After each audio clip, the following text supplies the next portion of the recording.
What is going on, y'all? How we all doing today? We're back in business once again on a Monday. How's everything? How's the happy haps? I just realized that we are missing some things over here. Oh, excuse me, apologies. Sincerest apologies. Let me just make sure everything's up and popping over here. Everything's up and popping over here. Get this business and get this business and just make sure that everything is fine and dandy. What's going on, Sanist? How, John? How you doing? I'm having a great day, buddy. Thank you so much. How you doing today? We've got a kit reveal. Master Qui-Gon Jinn. I haven't had a look at it yet. But we are going to have a look at it. You're goddamn right we're going to have a look at it.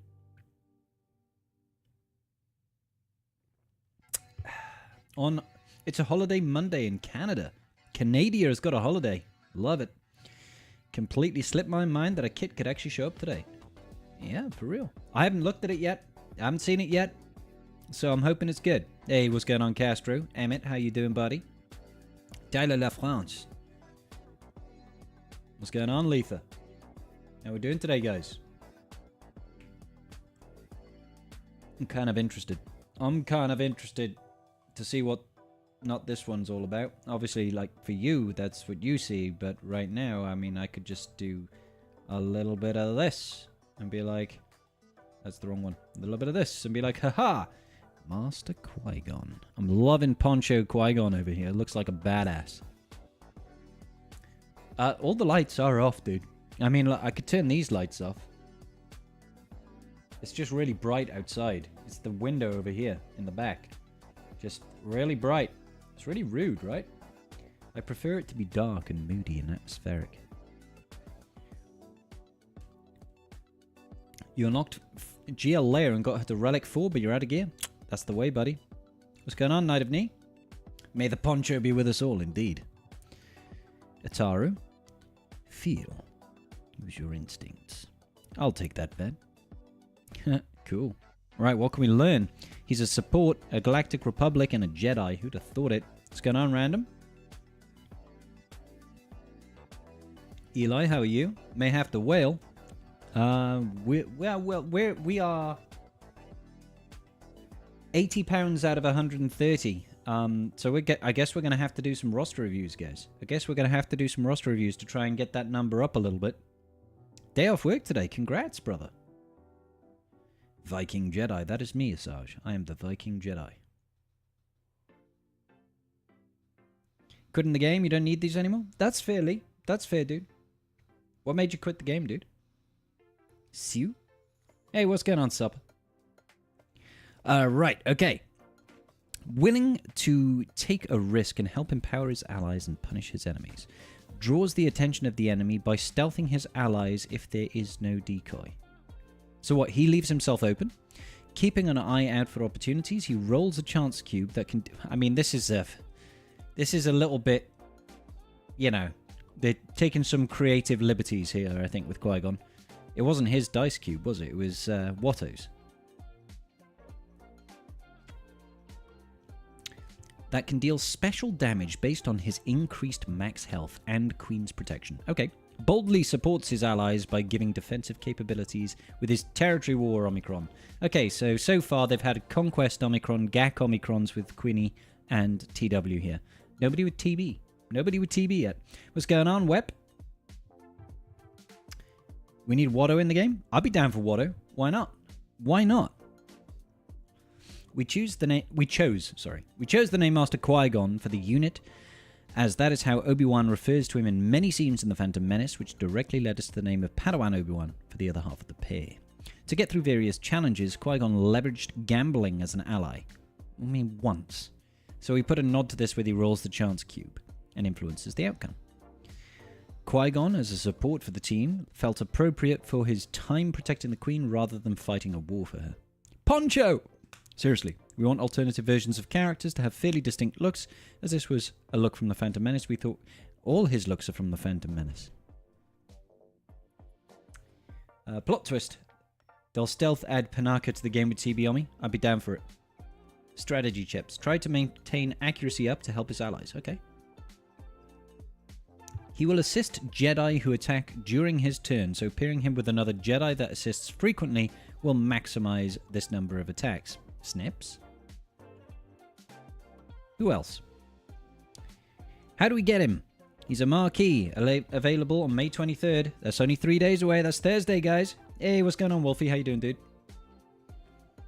Does he use the new experimental marquee? Yes, but he will require Padawan Obi for the tiers above the first one. Okay, that's fine. I have him at R5. We will have Padawan Obi-Wan available to anyone who missed him the first time to make sure he's not locked out at the higher tiers. Okay, so you'll have to re-wail on Padawan Obi if you didn't get him first time round. Can the chance cube ever come up red? Currently, no. There's the entire ability is balanced around the blue result, and the only result that can happen thanks to Qui-Gon's force manipulation. Okay. All right, let's see the animations. Padawan Kenobi assists Qui-Gon? Yeah, no, for real. I'm just thinking there must be other Jedi, right? I mean... Ayla? She can call assists, but... I'm trying to think of Galactic Republic Jedi, basically, that will assist. Anyway, I love the poncho. He does a little twirl. I love how his lightsaber's not lit. He just comes out and lights it. What's going on, Kimmy? Okay, final text. Deal special damage and inflict breach. Really? Breach? Okay. On target enemy for 1 turn. During Master Qui-Gon's turn, all Galactic Republic allies with heal over time or protection over time gain defense up for 1 turn. If Master Qui-Gon has accuracy up, they all recover 10%. Oh my god, that's gross. 10% health and protection recovery. Feel. Use your instincts. Cooldown of 3. He copies gas and takes a seat. Alright. Dispel all buffs on the target enemy. Okay. If the target enemy had any buffs dispelled this way, inflict them with buff immunity for 1 turn and remove 50% turn meter. If the ally in the leader slot is Queen Amidala, at the start of battle, Master Qui-Gon Jinn exposes all enemies for 2 turns, and if an enemy is inflicted with doubt, stun them for 1 turn, which can't be resisted. Master Qui-Gon gains 100% defense for 2 turns and legendary battle meditation for 1. This is a lot. This is a lot for a special. You know what I mean?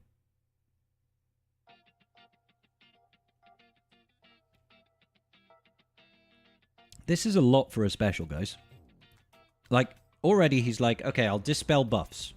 Then he's like, I'll also, if they had buffs, they get buff immunity and they lose 50% turn meter. Also, if Queenie was in the team, all enemies... Master Qui-Gon Jinn exposes all enemies for 2 turns, and if there's anyone that's inflicted with doubt, you also stun them, which can't be resisted.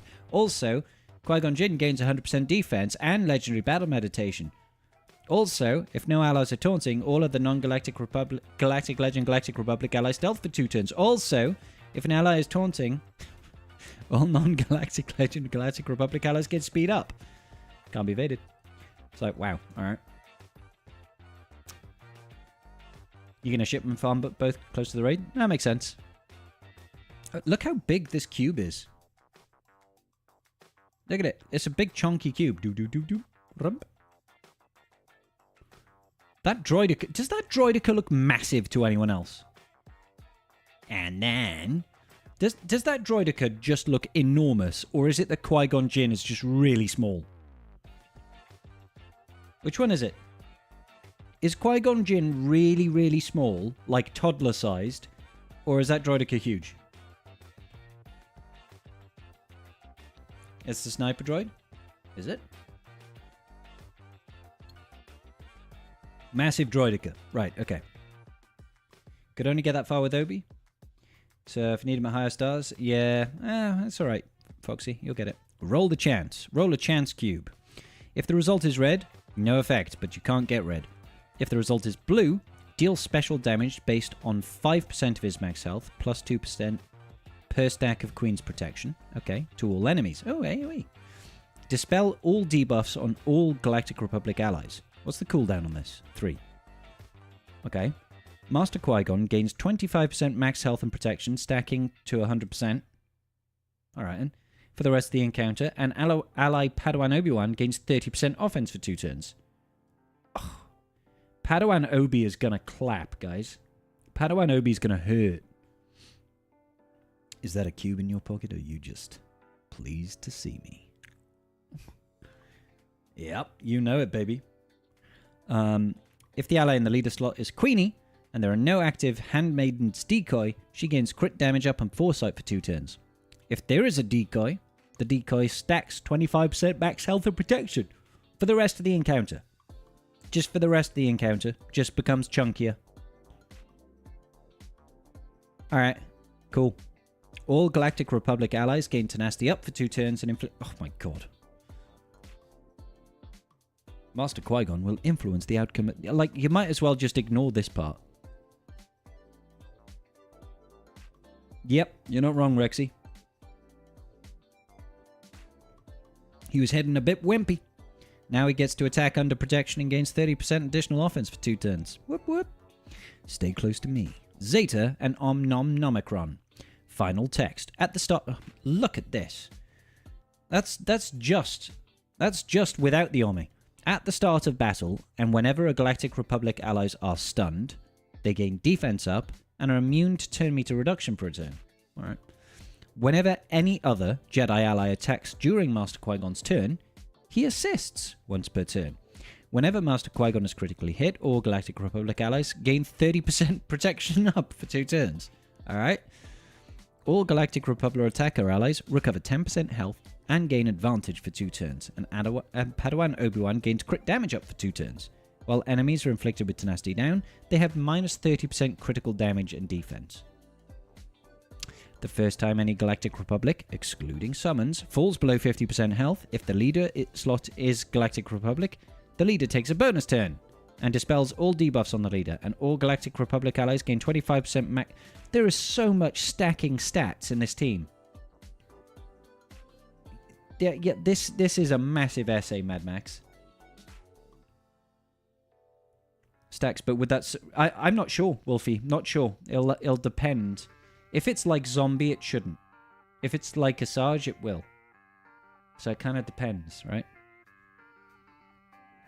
Anyway, how much stacking max health and protection does this team have? Answer, yes. If the ally in the leader slot is Queenie, she gains 25% turn meter, 50% if there's Padawan Obi, and Master Qui-Gon assists whenever she uses a basic. Jesus. Okay, so what does the Territory War buff do on top? Well, it's this novel. At the start of the encounter, all allies gain 50% max health. 100% max health if it was Queenie. Oh my god. And defense up for 3 turns. Whenever Master Qui-Gon is critically hit, he gains foresight and 10 speed, stacking to a maximum of 50 for 2 turns. Whenever Qui-Gon is defeated, all allies gain 50% offense for 2 turns and recover all their protection. If the ally in the leader slot is Galactic Republic, when they have less than 50% health, Qui-Gon Jinn gains 50% bonus protection for 2 turns at the start of his turn.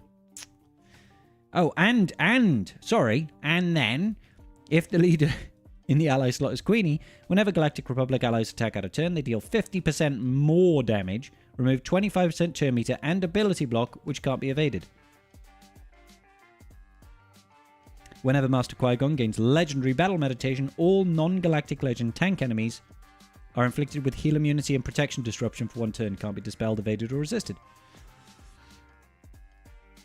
Wow. He does a lot of things. He does a lot of things, guys. I'm a little overwhelmed. What are we thinking? We can just put it on auto and not worry about the words? Yeah, just go ahead and auto. Or, better yet, just set it on defense. There is nothing standing in the way of Clone Sarge and Shaq T being the 4th and 5th. No, there isn't. That Omicron should include if he was killed by Maul, Obi-Wan for 2 turns can have the ability to cut Maul's offense in half. They could have just wrote Master Qui-Gon hits big and does stuff instead. Makes team tanky. Protection disruption is great. Yeah, it is. Except for against, like, you know, Lord Vader or something. No, Mad Max. There's no odds on the chance cube. It's always going to be green or blue. I wouldn't say he's too OP. Genuinely, I wouldn't say he's too OP. It's just there's a hell of a lot going on in his kit, is the issue. It's not a simple and straightforward kit. It does a lot of things.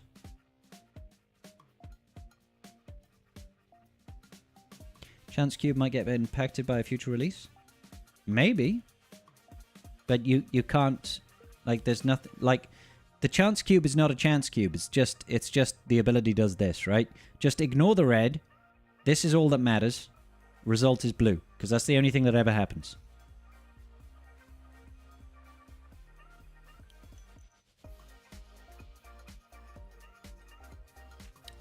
What I love is protection disruption is the people who fight the Jar Jar whale now have something to wail to beat them. This the way, Clow. That's the way. The power creep with recent tune has creeped up a bit more. I don't think this is anything more than what we've really had recently.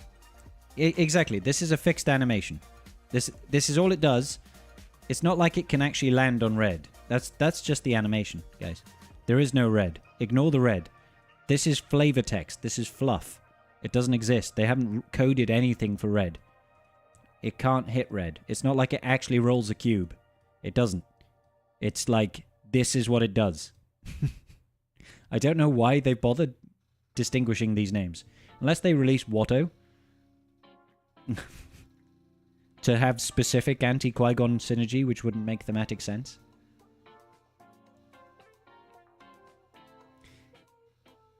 Yeah, exactly, Cal. Her team is gonna be nuts. Anti-stun team is to stop Starkiller. I mean, it stops a lot of things. But Starkiller is unfortunately just in that awkward position right now where he just kind of gets stopped by a lot of things. What are the odds? I'm a Jedi. I win. Exactly.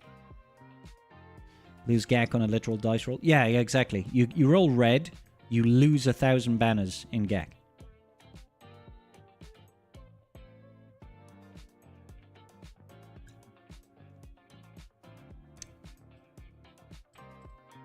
Well done, Eva. Bonus turn and a dispel. Yep, it's pretty nutty. It's pretty nutty. It's just like I think part of the problem that they have with these particular kits is that the faction of Galactic Republic and Jedi, these are two of some of the biggest factions in the game, and they have to try and make him viable without making him too strong in teams outside of Queenie.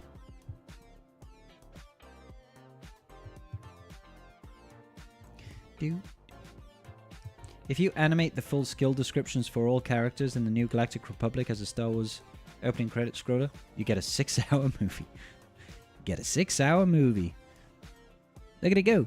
I love that his lightsaber isn't always lit, so we actually see him light it. Yeah. And then... Hang on. Does he only actually use his lightsaber for one attack? Qui-Gon's only got one attack, guys. It's official. He's only got one attack.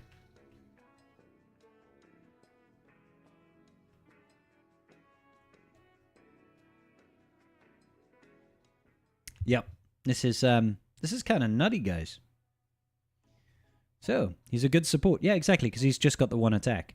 This is it. This is the one time he attacks. He's on his basic. He goes, vroom. He does a little pirouette in his poncho. A poncho pirouette. And wins. And then the rest of it is like, he's just going to take a sit down. Just going to chill for a bit. And then over here, he just rolls the dice. I swear in the Phantom Menace, though, doesn't the Chance Cube keep rolling and Qui-Gon makes it roll again one more time rather than roll back? Doesn't he make it roll forward one more time? Doesn't like it rolls and he goes that way and gets it to roll one more time rather than getting it to roll backwards? Hey, FN, how's it going, buddy?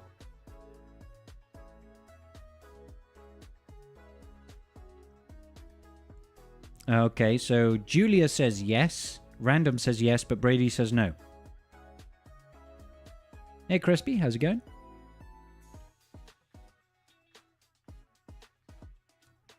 Exactly, Wolfie. He makes it roll forward. See? I swear it, like... Hang on, let's find a clip.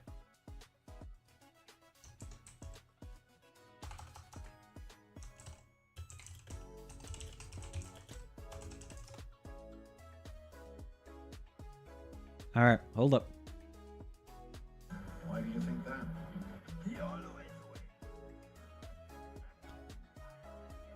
Let's see, where's the chance cube? Where's the chance cube?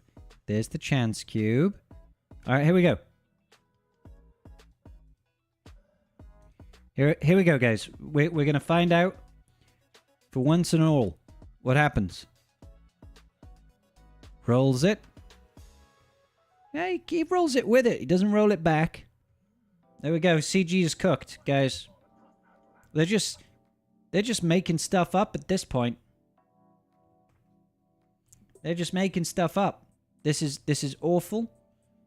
Grab the fire, grab the pitchforks. We need to go and raid CG's offices and demand they fix the animation. Yeah, it is one of the greatest classical blunders. Rolling the dice the wrong way.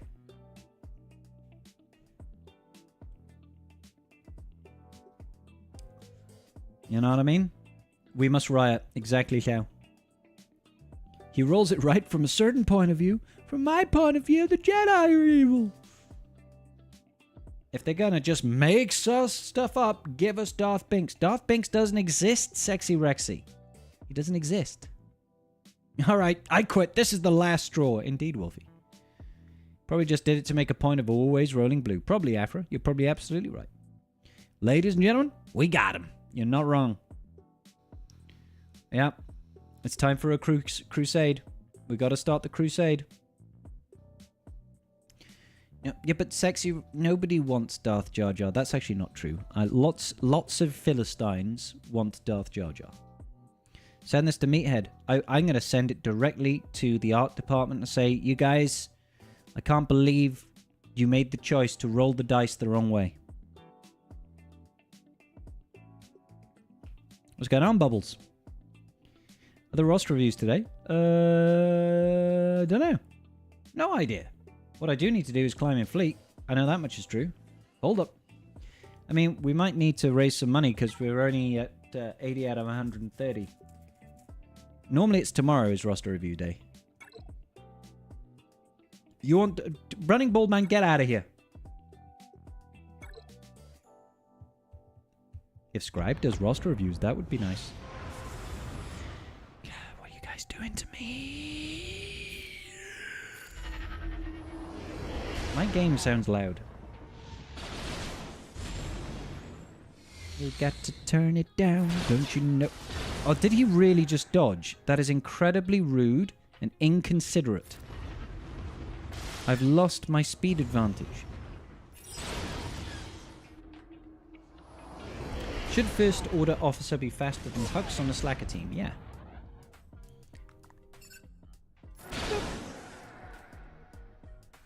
I just realized this guy's using my comp. How interesting. And this is Gates, isn't it? Yeah. How's the stability of the PC client? Incredible. It's flawless. Make roster reviews cost 1 million Twitch points? Okay, so roster reviews are open, guys, but I'm only doing them for £100 a roster review, okay? $100 per roster review. That's the cost of entry, I'm sorry. Okay? I don't make the rules. I kind of do, but I don't make the rules.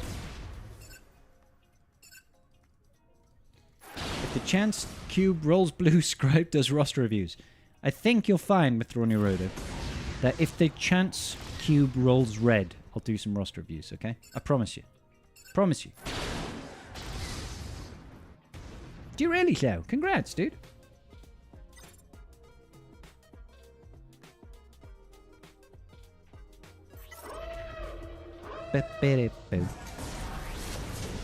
Right. My ship done blowed up.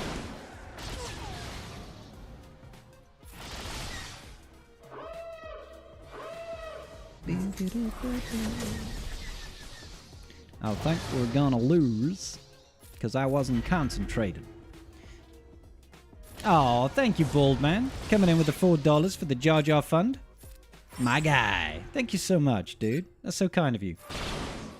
Hey, Shabai Swag Tiaunachan. Donated a $5 a while back. Any chance? Or are you waiting on TW instructions? Not waiting on TW instructions. You donated a $5. Did you really, Captain Swag? When was that, dude?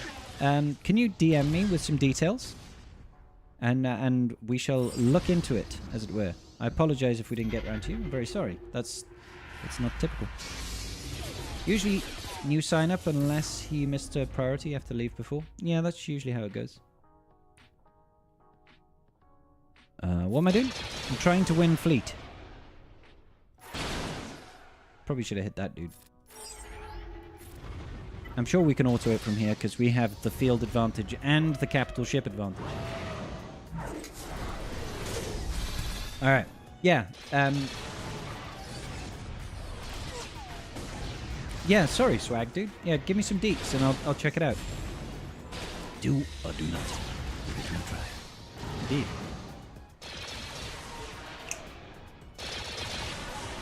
Thankfully, I don't think I actually have to climb any further than this. I think this is the only battle I need to do. That's massively delayed, but thank you. Baldman, you are such a kind gentleman. Thank you so much, buddy.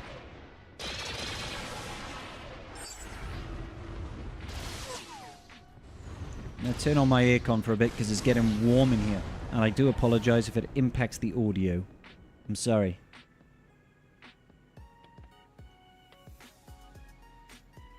Yeah, I tried to, Night Fox.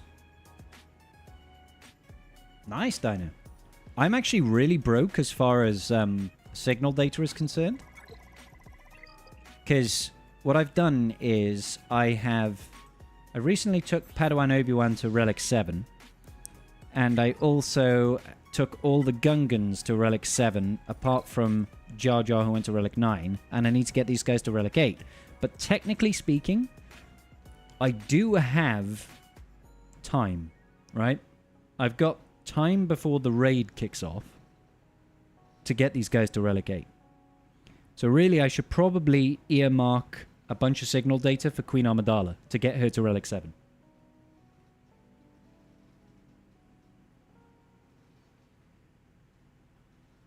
Exactly, Evo. That makes sense. I spent the double drops getting them up. I did move Dash up once to make his big boom in the Conquest more viable. That's fair. What's going on, Sathy? How are you today?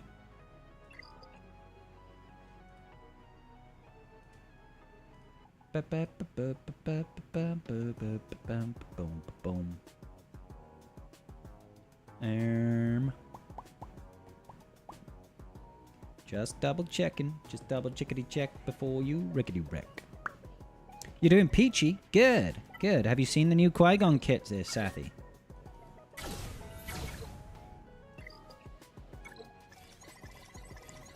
Grab all this business. 10 crystals. Yeah, this is the issue really with the Qui-Gon is we only have 3,000 crystals, not even 3,000 crystals. We've got 2,940 crystals. So I'm kind of broke. I'm kind of broke, not going to lie. So I'm going to have to pray, mostly.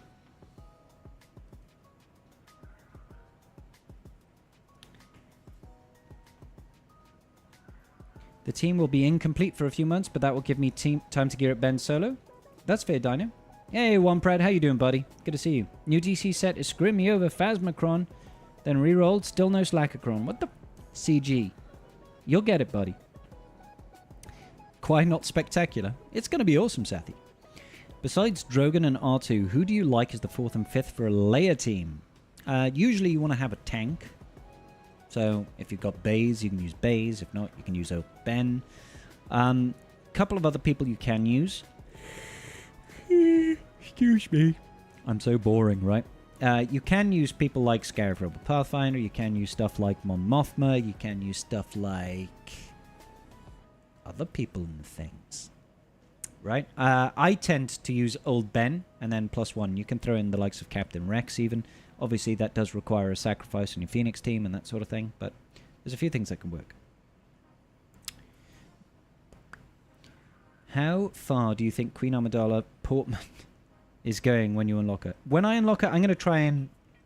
I'm going to try and relic her.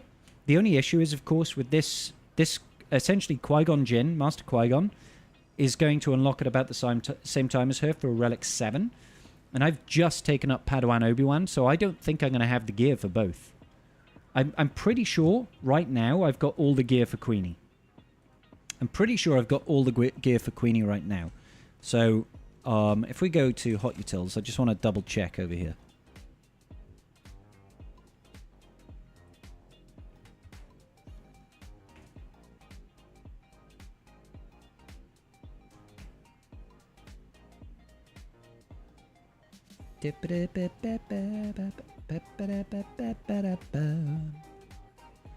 And data is 3 days old, so let's refresh that real quick. And we will have a check. I'm pretty certain I have all the gear for her, but with Qui-Gon coming out now, he's obviously going to eat a bunch of that gear, and we don't know what gear he requires just yet. So the idea is I could take it to R7, but I think Qui-Gon is going to have words about that, because I won't be able to do both. I should really save all my signal data for Qui-Gon in case we get him to 6 stars, 7 stars, Relic 5, unlock everything. They said nothing about an exclusive Datacron set.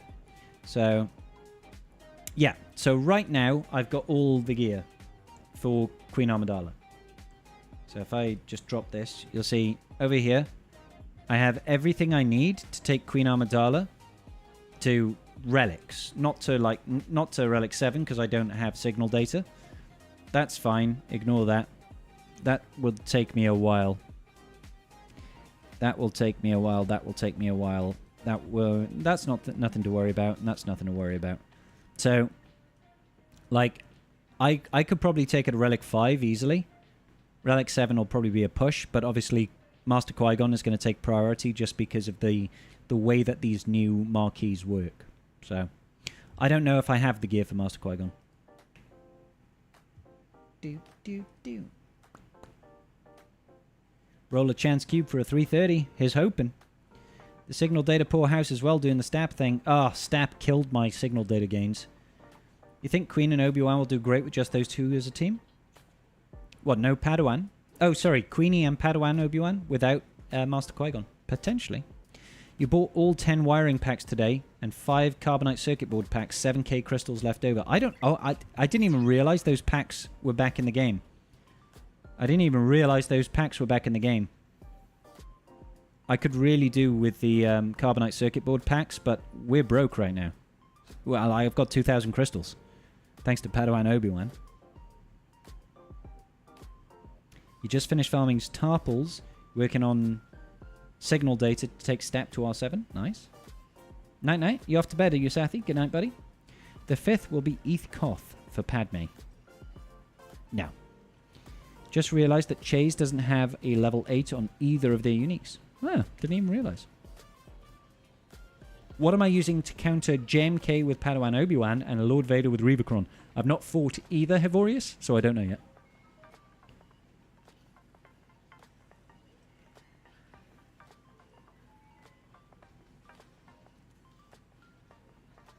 Yeah, Master Qui-Gon Jinn is coming out in 2 days' time, and we've got a 5-day marquee, or a 6-day marquee, isn't it? A week marquee. So, they'll come about the same time. Best first Omicron for Jar Jar? I've applied 2 of them so far. That's not Jar Jar, that's some other Gungan. I'm not a Gungan racist. What have I done? I've done Misa Oki Day. Whenever the shield generator uses plasma pulse, reset all... I mean, that's pretty good. Whenever a Gungan ally is dazed or staggered or stunned, they dispel it and gain shield up. That's pretty good. At the start of battle... I think this one over here, Moi Moi I Love You, is the most important one. I feel like this is. For the extra protection on the shield generator. Also requires you to have good relic investment in Jar Jar, though.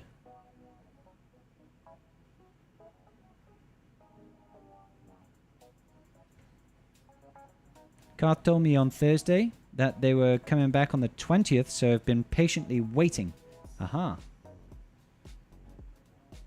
All I've spent my crystals on recently is Conquest, obviously, and on Cantina Energy.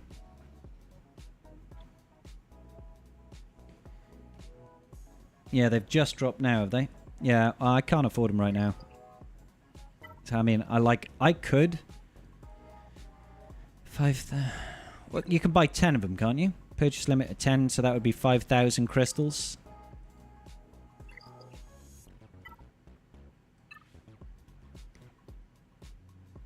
It's like 50 quid. That's a bit rough. I need that money for Qui-Gon. I'll have to deal without the bronzium wirings, unfortunately. I've still got over 1,000 carbonite circuit boards, so I'm not too heavy there. But yeah, we're not terrible over here. That's fine. That's fine. I'll just have to make do with that. I hope releases like this so close to the Conquest unit don't become a regular thing. I mean, it would be nice if they weren't, but you never know. You can get bow and wickets relic 8 and have some left over for Gungans. Good.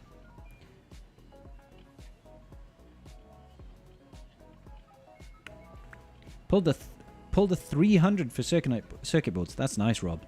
Congrats, dude. You still have hope the 4th and 5th will be Shekti and Clone Sergeant? Is it just because you want some use out of Clone Sarge? Jar Jar's the one with the poop-eating grin. Indeed. If you don't take Jar Jar at Relic 9, do you even Swugger? I don't think so, Night Fox. I think you find you're a failure otherwise, you know. With all the new web store and the Belgian anti-gambling laws kicked in, I've had 7k crystals saved up for these relic mat packs. Now can't even spend them. That's rough, Galactic Firefly. That is rough, dude. Hey, MJ, how you doing? Did you miss the Master Qui-Gon Jinn news? Yeah, the kit reveal has dropped. Kit reveal has dropped. It's a library. It's a library, but it basically translates to he is going to make the team incredibly tanky and call lots of assists and make Padawan Obi-Wan do lots of damage. I do feel like Barriss will be a likely 4th. I do feel like she fits with the synergy of the team very well.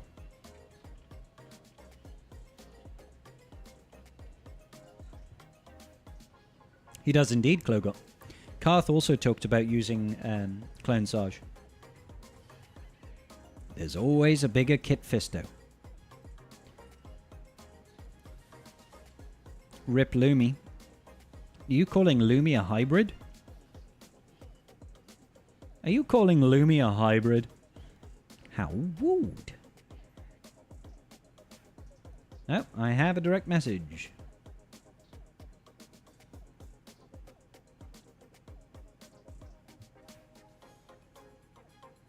Ah, it's from Swag. Okay. Good business.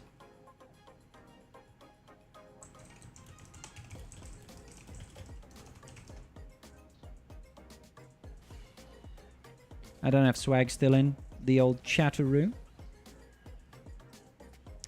There's always a big hit. The library, new tunes. Yep. You can put Plo, Shaq, Padme with the Queen. I mean, you could, but would you want to? A half electric car? That's exactly what I mean, Sathi. That's exactly what I mean. Is Barriss Offee actually half an electric car? But which half? Is she the front half or the back half? Nobody will know. Nobody will know.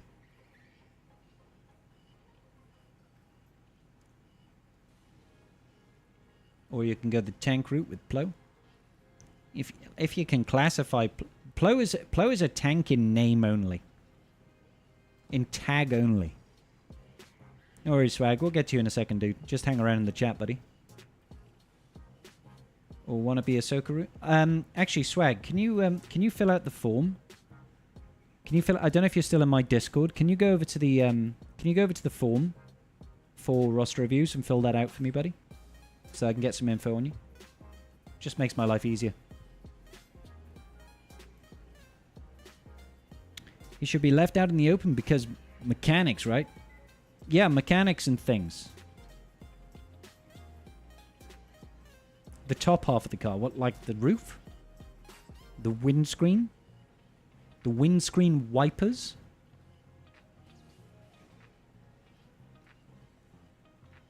Thanks, Swag. Appreciate you, dude.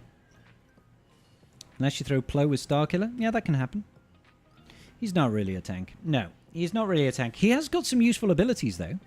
I think Plo is actually underrated in general.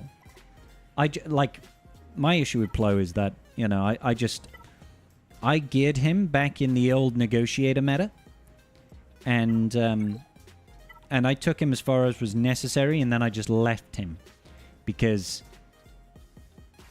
why would I gear Plo? Do you know what I mean? What does he need here?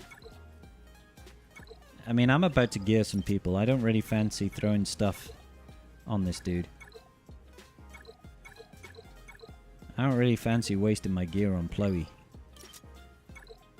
Nah, I don't want to waste gear on you, Plo. I'm sorry, buddy, but you're just not that special, dude. Yep, the sunroof. It's a new team. I'm trying to remember the stealth and force taunt things. I can't remember. We just read it earlier. I don't recall. Plo, he does have a ship. He does, MJ. He does. He does. And Plo's ship is really good if you take him to relegate. He's great for defense up in Conquest if you don't have Barris or 3-backer or other useful units. I mean, I won't argue that. But I do have Barris and I do have 3-backer. And, like, you know, Wrecker and all sorts. It does make the ship better, yeah. Yeah. Just get the bundle. Coda, behave yourself. I'm not paying 50 quid for a Relic 3 Plo. You crazy? Everybody needs a good Plo job. Hey, Mikhail, how you doing today? Defense up is one battle with Clone Wars Chewie lead. You are correct. Gearing Plo is not worthless, Klogot. He makes for a good counter to the Leviathan Executor triple attacker. Took your Plo to R8. I get a lot more use out of his character than I thought I would, although I do try to use him more, so maybe that'll count. Yeah, well, kind of a self-fulfilling prophecy, right? It's like, I took him to Relic 8. I better use him. And you're like, oh, he's actually pretty good. But is he pretty good because you took him to Relic 8? And because you feel like you need to make use out of him? But you think about it. He's got a Dispel on basic, and he's got TM generation on one of his specials. It's actually pretty decent. I remember I used to use him in Revan mirror matches. I'm trying to remember who like, sort of semi-popularized that. It might have been Ian. Was it? It's just Ian? Started doing the Jedi Knight Revan with Plo Koon.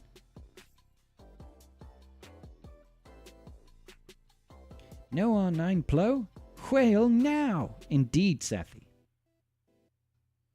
All characters have their use, except for Jar Jar. Oh, Ugnaught.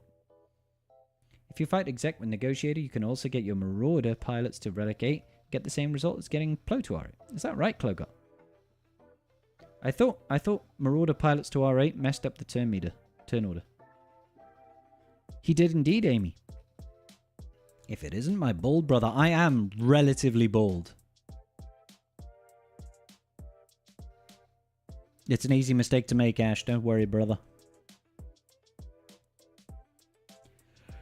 The 60 mods doesn't matter. Stop. Like, if I'm taking him to... Like, the only issue... Like, okay, so...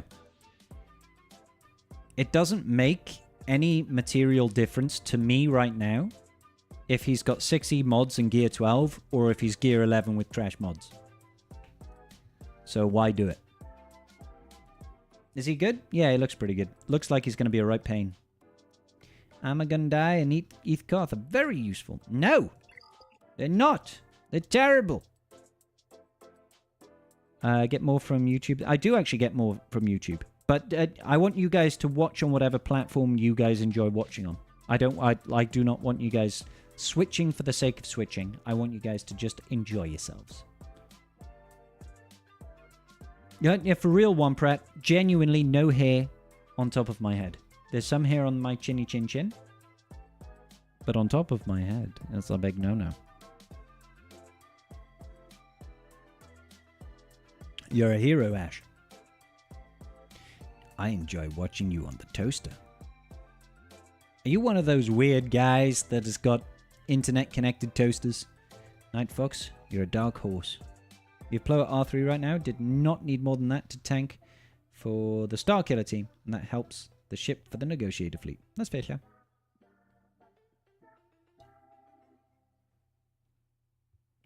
I'm a Gundai can be used with Cam at higher relics. Can do some serious damage output if his health pool is high enough. Define serious damage, and what team would that actually go in? Where am I from? I'm from Wales, Mikhail. Wales. Where the dragons roar. I don't even own a toaster. You don't own a toaster? Night Fox, get yourself a toaster. How are you supposed to have your eggs on toast in the morning? Scrambled eggs on toast if you don't have a toaster. Don't just chuck it in under the grill like a savage. On the superior platform so you make more. Ah, tickle my ash. You're my kind of guy. Will you be doing some content for the new Star Wars Hunters mobile game coming June 4th? If there's call for it, Born, if people want to see that game played, I'm willing to give it a try. I've never played it. That's why I don't own a toaster, Safi. That's why I don't own a toaster. What do you mean, why you don't own a toaster? Why do you not own it? 200k crits, that is actually pretty big. That is pretty big. It is very electrifying. How are you supposed to have beans on toast, Night Fox? Indeed, these are the questions that need to be asked. How are you going to cook your crumpets, mate? Toasted bagels? What's happening there, buddy? I've not played it. No, not at all, MJ. It was ass. Fair. You do when you're at your mum's place, but at home, no. What? Alright, okay, hold up. Christmas time, we need to buy Night Fox a toaster. Alright? They're not expensive, Night Fox. We could get you a toaster. I'll get you like an Asda's own brand toaster. And that way you can have your toast. You are 2 people away from having my roster reviewed in the last 3 review streams. Next review stream, I'll surely be on there. I'm sure you will be, Ash. Maybe. Toasters. Yeah, should we set a new sub goal to get Night Fox a toaster? We're nearly closed in, actually. We're nearly closed in on the old Merrin one. We are 2/3 of the way to Merrin. I'm glad we're not further, because I don't have any relic data anymore. How am I supposed to fit this in? Discounted toaster. Because your sister works in Estes. Nice. There we go. Totally random characters with Disney aura to them, like the designs. If it had more characters I knew I liked, I would have swayed me your opinion. Okay. Toaster reveal. Yeah, we'll get at 300 subs. We'll have a toaster reveal, guys. We'll have a toaster reveal. It'll be awesome. Are you guys hyped for the toaster reveal? Can we please get Hot Marin in the game? That dope ass jacket. I hope so, Letha. Someone's getting toasted, Patrick. You know it. Next sub goal is indeed for Night Fox's toaster.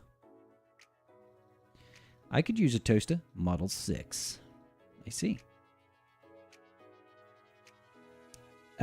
Master Qui-Gon is a support, Amy. He is a support character.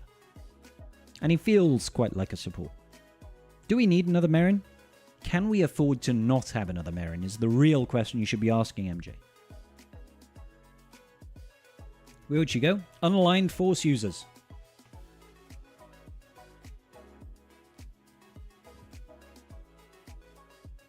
Grabbing a drink.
Does a toaster oven count? I had one of those. I have no idea. What is a toaster oven, Wolfie?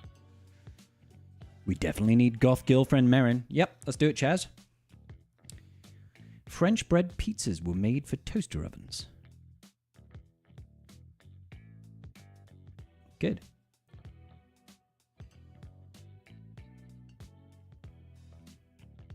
When will there be a Night Fox and Scribe cooking stream collab with the use of a toaster? I think, I have a feeling that a cooking stream using only a toaster might be a little bit limited. And we'll be like, here's a bagel.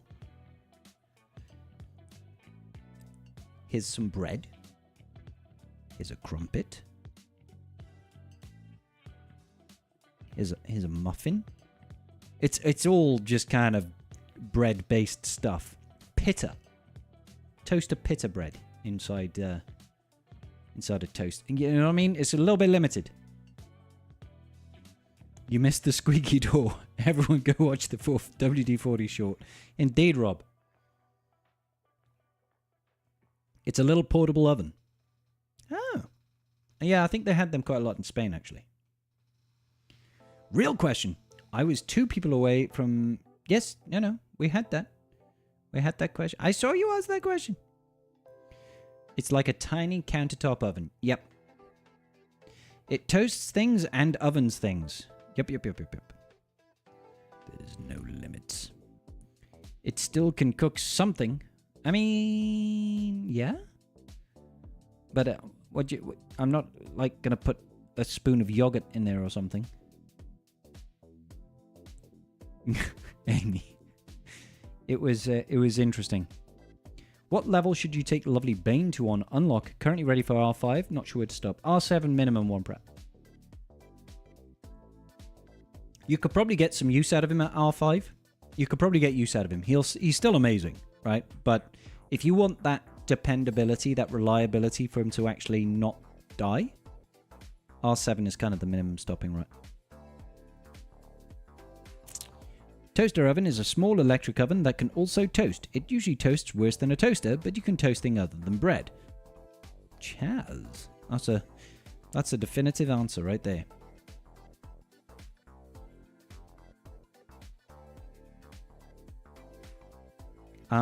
You're getting concerned about me? Why, MJ?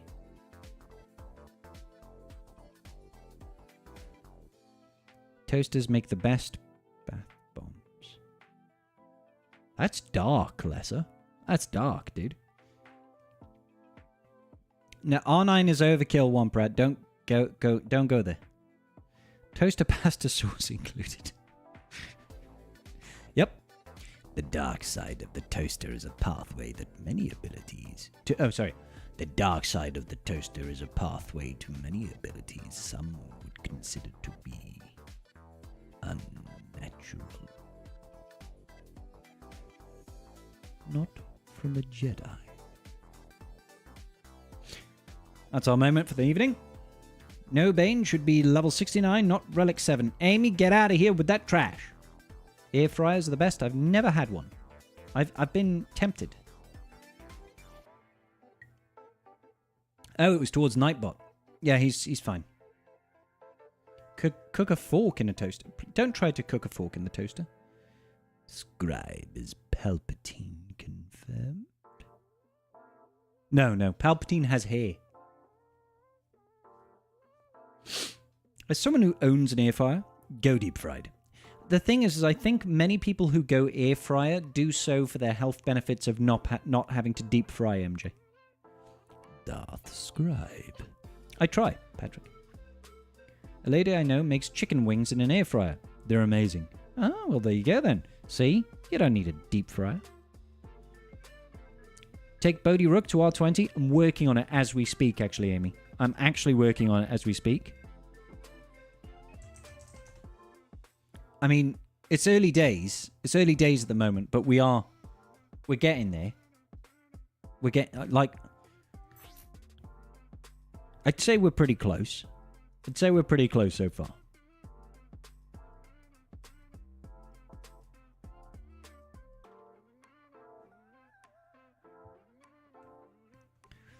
Get yourself an air fryer. Chips in 10 minutes and less fat. I don't eat a lot of chips though, Gav. So I understand the appeal, but I just don't eat a lot of chips. He is the pilot, Sathi. Once had air-fried fries and then forgot to cook the fries. So you messed up, Sop. I make crazy-ass Korean fried chicken in the... Ooh. Now you're speaking my language, Gav. In the name of the Galactic Senate of the Republic, you are under arrest.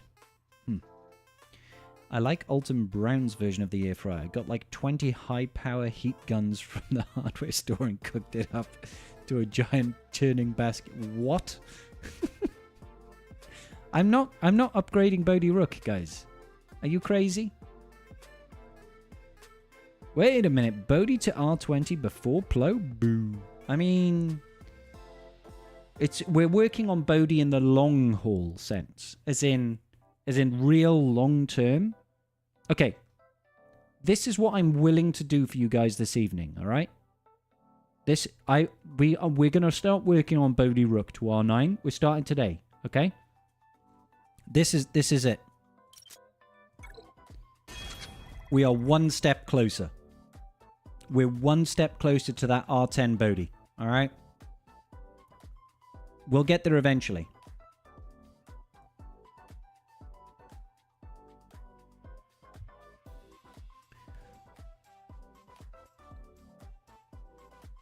No, I didn't, Boz. I did not take Bodhi to R5. Are you familiar with Alton Brown? Nope. Food Network cooking show guy gets all sciencey with his food stuff. Amazing. The Dark Side of the Toaster isn't the album we need, but it may be the one we deserve. Indeed, Pluskin. Bodhi Rook or Chelsea? Your choice. What? It's really good progress, Amy. It is good progress. A step in the right direction. One gear tier a month. Yep. No. Yeah. No. 1 gear piece a month. 1 gear piece a month. So it'll take us 6 months per gear tier, right? So eventually we will have a relic Bodhi. But you know what I mean? Gear piece stream. Yeah, we did it. Yep. We'll have a different sub goal for Bodhi. Every sub gifted will do 1 gear piece of Bodhi. That's how it's going to work out.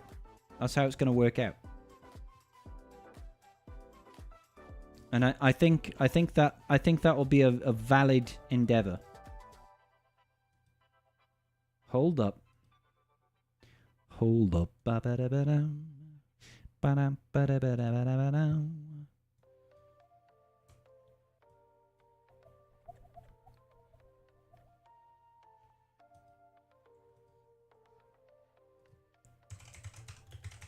Just need to jump on somewhere real quick.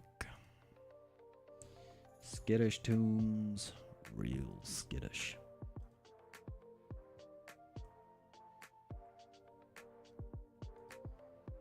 Alrighty. Okay, so I do owe Swag, Captain Swag, I owe him a roster of you guys. So I think we will have to get that out of the way. Swag, you around, buddy? You around? If you're not around, we'll catch you in a minute.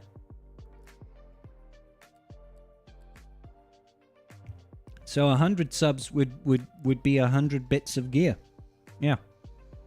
I mean, it would be too much.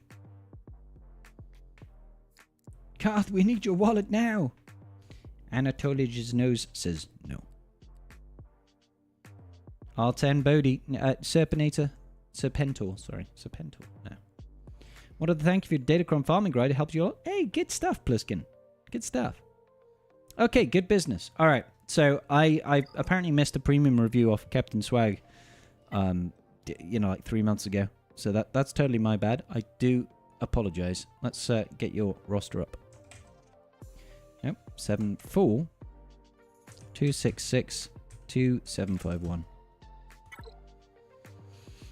I think this might be you. Your name's Captain Swag, and in game you're called Captain Swag. Yeah, you're in the Zebra Starfighters. I see your guys' guilds advertisement. Quite a lot. It's usually with a fat zebra. It always made me chuckle. So, well done.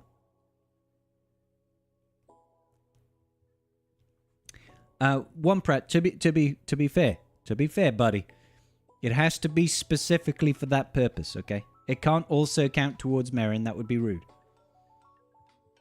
All right, cool. So what you're saying is, first and foremost, let me grab the timer up here. Reset that timer. You are saying you're at a bit of a crossroads. Have a lot of key tunes at Gear 12, but the Gungans are calling. Yes, they are. Am I right to crack on with Gungans, or sort out Sith Trio, get Zori up, or Trench? Struggling at the mo farming Tarpals and Cantina, no relic here. Okay, I'm with you, buddy. I'm with you. So, you're 11 million GP. You've got Leviathan. Let's quickly check your fleets first. Usually, if you've got Leviathan, yeah, your fleet game is set. Your fleet game is set. You've got your Inquisitors up. You've got your TIE Defender, even a Relic 7 on the old Iden over there. So, your fleet game doesn't need any work, which is great. Which is great. Alright, as far as GLs are concerned, you've got all of them. Lots at Relic 9. You're in a great position so far, dude. You are in a great position. So, I can say, without even looking at your roster, that Gungans are definitely the way to go. Gungans are definitely the way to go for you. Let's flip your roster upside down. I'm not mad at this. I'm not mad at this. I'm just surprised. I'm just surprised. Is anybody else surprised at an 11 million roster account with a Gear 1 level 1 nest? Your Bodhi Rook is worse than mine, or better than mine, depending on your perspective. I think you're right to not farm Afra. Leave Afra. The odd things like the level 9 Imagundai and 71 Vandor Chewie is interesting, but fine. Okay. Farm Gungans. I'm both surprised and a little bit upset. The thing is Nest just doesn't do enough anymore. At least in my opinion. In my opinion, Nest doesn't do enough anymore. Okay, so you were asking about, should you sort out Sith Trios? Should you sort out Zori? And I think both of those things are absolutely fine to do on the proviso of, can you sort out your Gungans so that in the next 2 months, these guys are going to be 7-star Relic 5, whilst also working on things like the Sith Triumvirate. What I would try and do is I'd try and get all these Gungans up to Gear 11. I know that's going to be pretty Cairo heavy in the meantime. And the Vandor Chewie as well. This is your priority, in my opinion, is you want to make sure that when Jar Jar comes round next time... People emailing me at work at 8 p.m. When Jar Jar comes around next time, you should 100% be in a position to unlock him. That's your number one priority. You do not want to wait another 3 months after the next time Jar Jar comes back, right? That is your number one priority. You cannot miss that. Do not miss that. You'll be kicking yourself, okay? So things like Treya and the Triumvirate are really good. Don't get me wrong. And it would be nice if these guys were at relics, but it's not worth missing out on Jar Jar and potentially hampering your raid progress for 3 months. You know? August 2nd deadline, I think. I think that's a relatively safe deadline to work towards. The only thing I would say is try to be careful, because when Meathead was talking about it, he did say it's going to be approximately every 3 months. Now, it would make sense, right? It would make sense that if Jar Jar were to come back, it's going to be roughly around the same time as he arrived first time, just 3 months down the line, right? So he first dropped, I think it was it the 3rd? Or was it the 2nd? It was the 2nd, right? The 2nd of May. So we could look at that and we could think, oh, 2nd of August makes total sense, right? But what they could do is they could release it on the 26th of July, the week before. It's still around 3 months, but it's a week in advance. So try to make sure that, yes, you're on track for a very, very early August return, but that you have enough in the tank to blitz it down just in case without having to spend any money. Does that make sense? I do have 170 billion viewers across the holotables. That's absolutely true, Grievous. Thank you for confirming.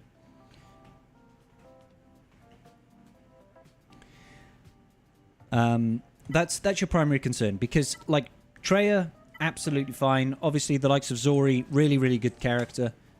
There's a double R in Zori, isn't there? No, there isn't. Sorry. She's obviously very, very good, but again, it's not worth missing that deadline. It's not worth missing the not because Jar Jar is any good as a legendary character, which he is. He is, and he's got a Datacron set at the moment that elevates his capabilities. But the main concern is that it will impact your raid scores for 3 months. And raid scores are the most important thing to be on top of, realistically speaking, outside of being on top of Fleet Arena. So Gungan's all the way. Yeah, definitely. Like, you can farm the rest. You can totally farm the rest. But what I would do is your priority. I would immediately gear these guys. Like, maybe you don't have the gear for it right now. I would take all these guys as high as you can. Just put that gear on them as soon as possible and be like, this is where my focus is going to be. So that if push does come to shove and I get caught out by surprise, at least I've already allocated most of the gear to get these guys up and running. 5 characters or 4 characters even to Relic 5 is not particularly difficult. Obviously, I know you're farming Tarpals with Cantina Energy right now, so you're not able to gain any additional Relic or Signal data, right? But that, you know, it's fine. You have to get this guy up in stars regardless. So just kind of do that, and we'll find out where Boomadir and Phalanx go in due course. In fact, should we get one of them on free-to-play farming this week, this Thursday, with the release of Qui-Gon Jinn? The queue isn't open, Grievous. This is a historic thing. So as you can see down in the bottom right, I'm open. If anybody wants to make a donation to the Master Qui-Gon Jinn Fund, I will do some more roster reviews. But roster reviews are not open today, right? You just came home from Spain yesterday. I saw a waiter at a restaurant that looked exactly like me. Whereabouts in Spain did you go, Redro? That's awesome. Yeah, so Zori is without a doubt definitely worth taking to Relic 5. Without a doubt, she totally is. But, you know, so's Treya, so's Nihilus and Savage. I don't know how geared your Savage is. You could probably do with a little bit more on the Relic levels, just to give you that flexibility and that the extra meatiness to Savage. He needs 2 things, right? He needs to be able to survive and needs to be able to ramp up enough damage to kill the things that he needs to kill.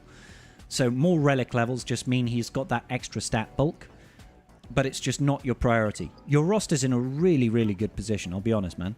Like, you have everything sorted. You're in that position where your journey guide is basically complete. You're only really missing Afra and Jar Jar, right? As far as first glances are concerned. But you've got all the GLs. You've got several of them at Relic 9, which is super, super valuable. You've got all the capital ships and all the off-meta fleets. So you're in a really, really strong position.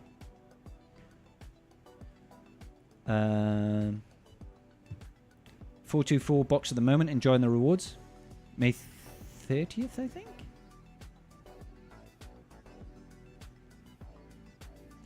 You have your Savage at R3. You've missed my roster videos, like with the nice 3-2. Ash, cheeky bastard. Needs some girth. Yeah, well, exactly. No, but you've built your roster exactly how I recommend people build their rosters. You go tall before going wide, right? You build value instead of going bulky and getting that girth. The girth can come later. First, you need the length. You know, you need a really tall roster. It helps. It helps. You've got, like, your roster has got it where it matters is the important part. It's all good, Tickle. We're not actually doing roster reviews. I'm just catching up on one I missed. That's all. That's all it is. Do. Whoop. Just double checking everything over here. Looks like you went all in on Sassy as well. You got Sith Assassin all the way up to Relic 9. You got Bomando as well, which is huge. I mean, your Wampa's not Relic 9. That is an oversight. That is an oversight. Oh, for the Gungan release farming. Thank you, Swag. Sorry, I wasn't connecting those dots. Yep. That makes sense. Yeah, you know, this is nice. This is a lean roster. I like it a lot. You have to... What? Why the R5 Umi? Umi Lumi.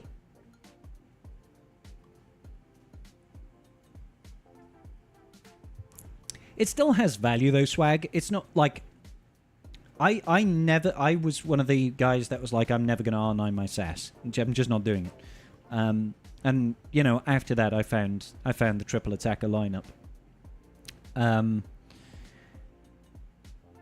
But, you know, I was always using like the Chimera to counter it instead. I was like, oh, I don't need it. And now you really don't need it with the triple attacker. But why the Lumi?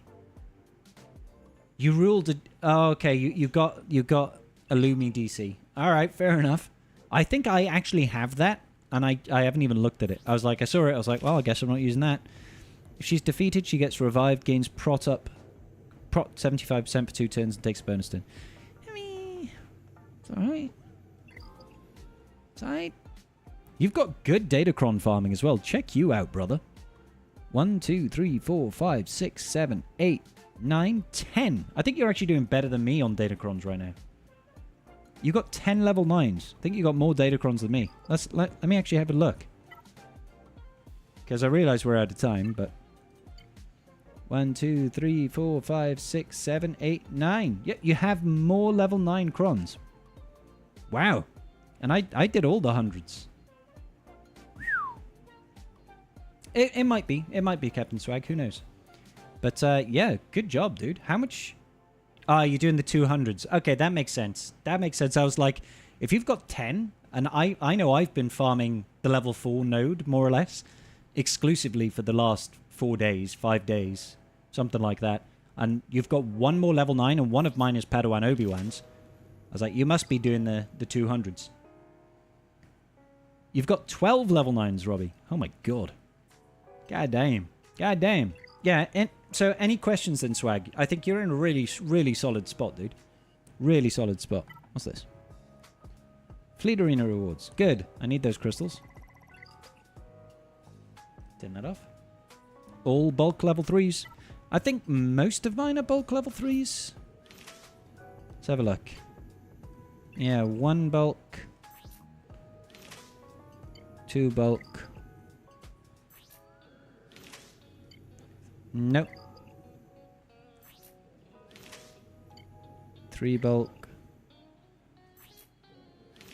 4 bulk. I'm really irritated that I got 2 Phasma. 5 bulks. Oops, that's the same Phasma cron. Let's try and re-roll this one into a bulk cron. There we go. Another bulk cron. So all you really need, 1, 2, 3, 4, 5, 6 bulk. 7 bulk. 8 bulk. Nope, that one's not. 9 bulk.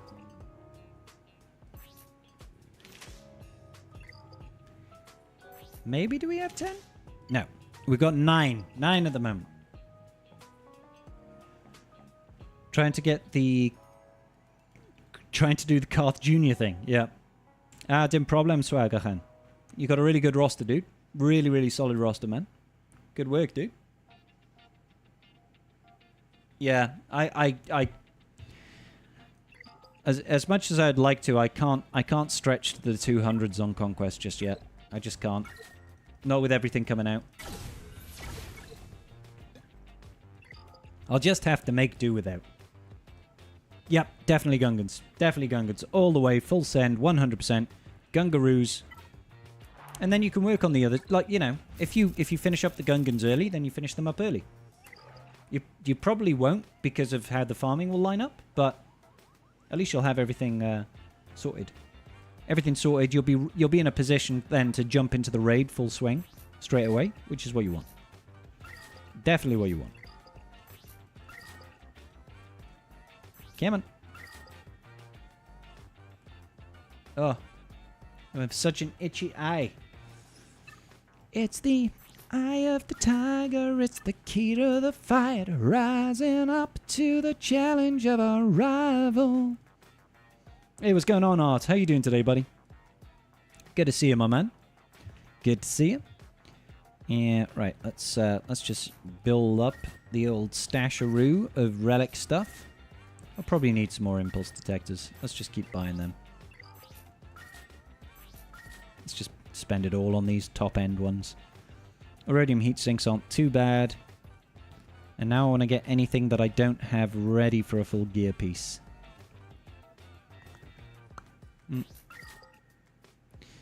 And this one is just about the credits. It's all about the credits. Nope. We have nearly 4 Zetas. Not really nearly. I'm quite far away from 4 Zetas. But the Zeta bonus drop event was huge. Absolutely huge. I must have gotten 40 or 50 Zeta mats from that. It was great.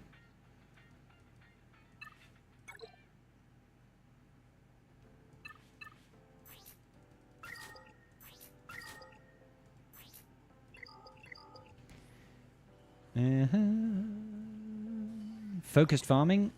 Joyo. The new raid feels awkward, assuming Gungans and Padme will be top squads, as both will be barely available. I mean, you're not wrong, Pilkis. I think CG have very deliberately done that. Obviously to encourage people farming the new content. But last time they had Padme, right? Last time it was Padme. The thing that I would say was the saving grace is that the factions used for this new raid are very, very big, accessible factions that a lot of people already have geared. So, you look at it. Jedi is one of the biggest factions in the game that a lot of people have got a lot of the characters geared. Now, granted, when you're looking at the Jedi that they'll include, it's most likely going to be Galactic Republic Jedi because of the time it's set in. But a lot of people will have a lot of this geared anyway, right? And then Galactic Republic as a faction is also a very, very popular faction. After that, Gungans obviously is a new one, but Separatists is also another massively popular faction with a Lightspeed bundle that just dropped. That it feels like even if you don't have Queen Amidala and the Gungans, that there should be at least a couple of teams that you can use.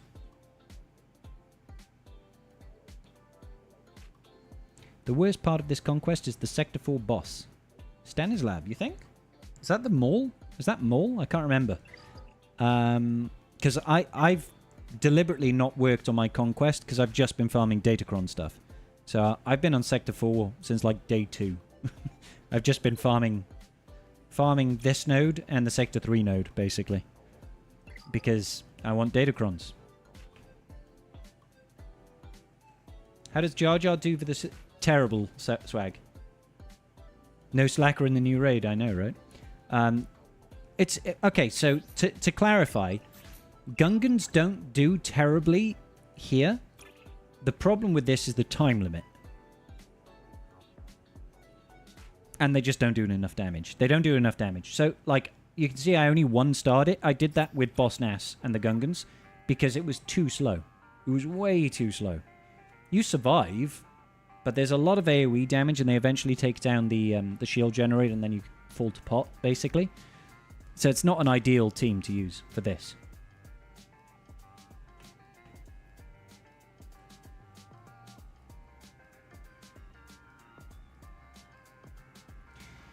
You've got Queen Amidala and the Marquees, then Bone Solo to look at. Also, 40 Omi mats. So not sure what to do with it. Yeah, I'd save the Omi mats for Queen. How does Jar Jar do? Oh, sorry. Yeah, not great. I went and got my max crate. Only gold for now. For the last 7 days, I'll be farming the Datacron materials. Yep, definitely, mate. That's the way.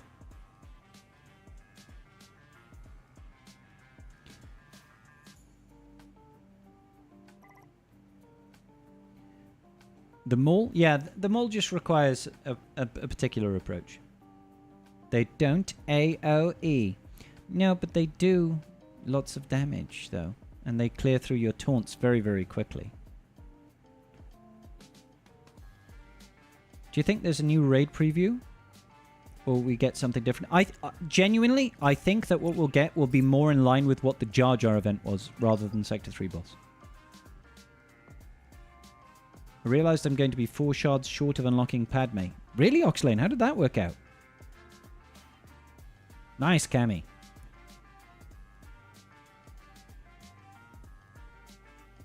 Yeah, Cantina farms are very, very quick. It's just you can't farm signal data while you're farming them. I think they used Ray for the mall boss. I think I used... Generally speaking, if anything like this... I did it with Dark Trooper Moff Gideon, so maybe I used like Lord Vader or something, I'm not sure. But usually, if I wanted to do that, I would go in with like Leader's Resolve and Amplify Zealous Ambitions, and I'll take someone like Dash with Cat, you know?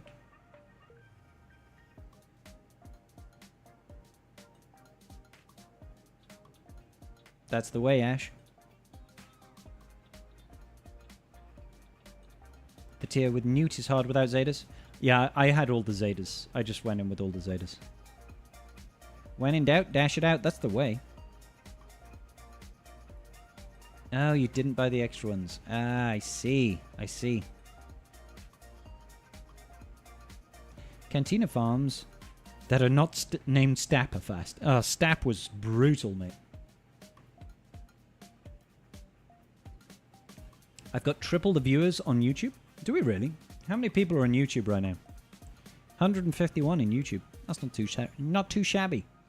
Not too shabby. What's going on, YouTube? Y'all good? Dash with Leader's Resolve. 2 to 3 Zealous Ambitions, then Quickenings. Yep, that's how I do it. Dash just wins. He does indeed. He does indeed. YouTube is greater than Twitch. Got all the Starkiller farms at Gear 12, but I'm wanting to wait until the pack comes out. R5 would be great. It might happen, buddy. It might happen. I think that one's $50, though. So, I'm not saying it's not worth it, but I'm also not saying it is worth it, because cost of things is very subjective, right? What's, you know, the value one person places on $50 compared to the value another person places on $50 is very, very different. YouTube is still weird. It's not weird, Patrick. Hey, guys, there's 150 of you on YouTube. Can you all like the video right now? Would that be acceptable? Would it be acceptable if you all liked the video right now? Because that would really help me out. And it'd help a brother out. Because there's only 70 likes. That's actually a pretty good... That's a pretty good like ratio, actually. Okay, it's just jumped up to 87 likes. Guys, can we break 100 likes? I'm watching the likes right now. It's still on 89. Come on. Yes. Sound off. Sound off. Let's hit that like button, guys. I want to pump it over 100.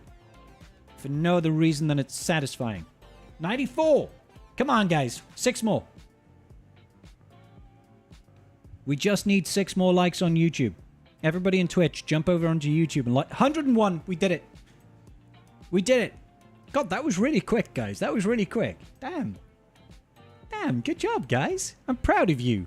I'm proud of you. Hey, what's going on, boss? How you doing, dude?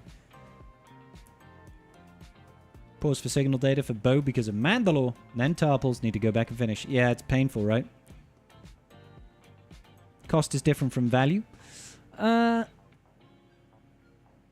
don't think... I think there's some things that we can objectively say are good value, right? We can objectively say that some things are good value, right? And I do agree with what you're saying. Cost is separate from value. Because something, you know... The like, cost is cost, right? It's a variable item, right? It's like $5, no matter where you are, is $5, right? Unless you're talking about currency exchange, but that's not the point we're trying to get into. Like, the cost is not going to change, but how much value somebody places on that money is always going to differ based on circumstance.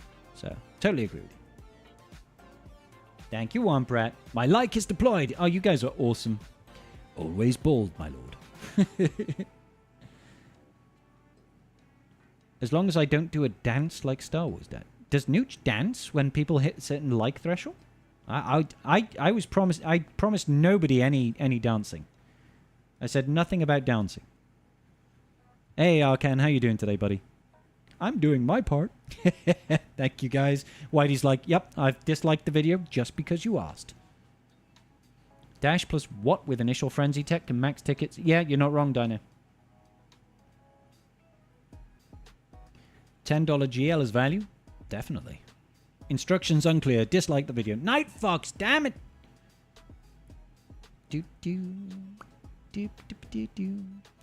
It comes down to cost versus time. If I can spend $20 to save 6 months of playing, I'll do it.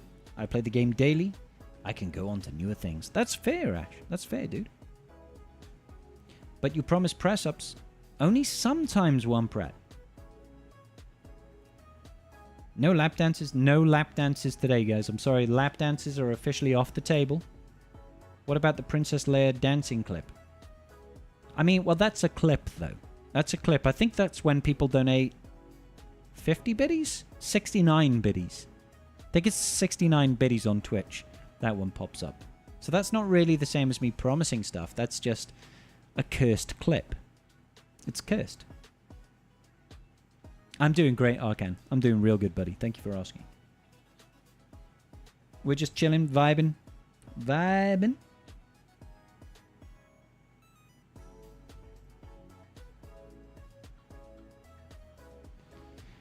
Nixe. Nixe, that was probably nice, right? But it was a typo and I just read it like a dumbass. That's probably what that was. You wish the IG2K ship didn't take years, debating on 3 refreshes. See, this is the problem with fleets not being accelerated. They do take an unreasonably long amount of time to farm up. Because I don't think there's a single... Oh no, Kylo Ren's ship, the Silencer, that's on Cantina, isn't it? I think that might be one of the only ones that's on Cantina, though. Ebon Hawk, maybe? Ah, okay. The Interceptor is over here.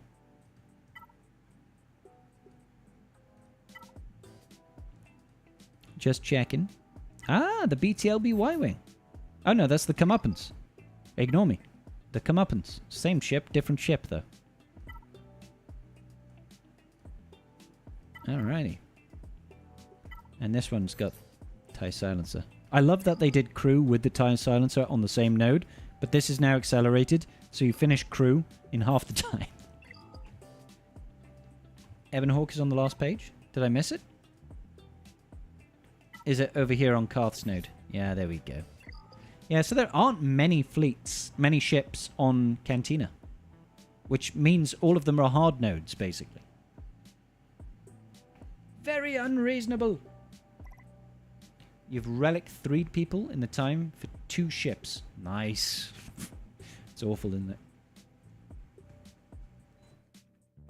TIE Reaper, Rule of 2, was the very last ship that I got to 7 stars.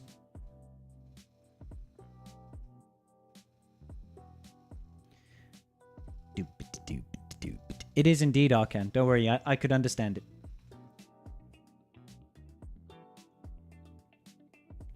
$25 crystals a shard, buddy. That's totally worth it, Ash. They just take so long. Unreasonably long. But I say that knowing full well that I farmed them all through hard nodes as well.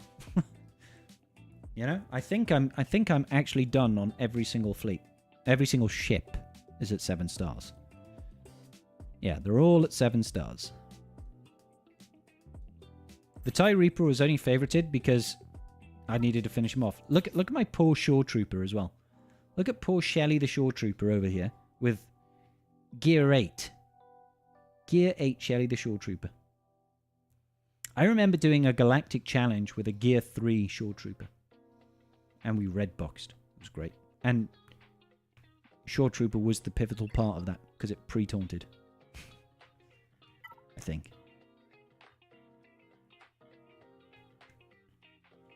Just did... Oh, sorry. Who should pilot the N1 Starfighter? Clearly young Anakin Garm. He deserves a relic, Scribe. Oxlane, I'm not disagreeing with you. I don't disagree with you. I would love to have a relic Shelly the Shore Trooper. But I can't even relic the stuff that I need to relic, which is Gunganos and upcoming Padme, upcoming Master Qui-Gon. So Short Trooper ain't getting any love.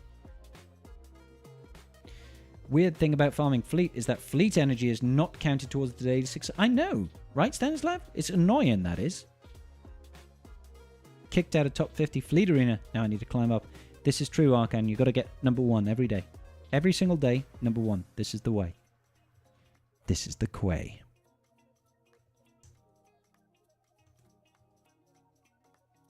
Ba-ba-ba-da.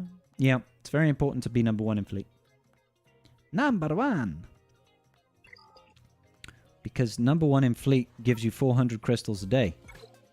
And 400 crystals a day gives you 400 crystals a day. I mean, look at all that. You're also gaining yourself 1800 fleet currency, which alongside the daily objectives basically gives you 2000, which means a Zeta a day. So not only is it 400 crystals a day, it's also a Zeta a day and some fleet currency.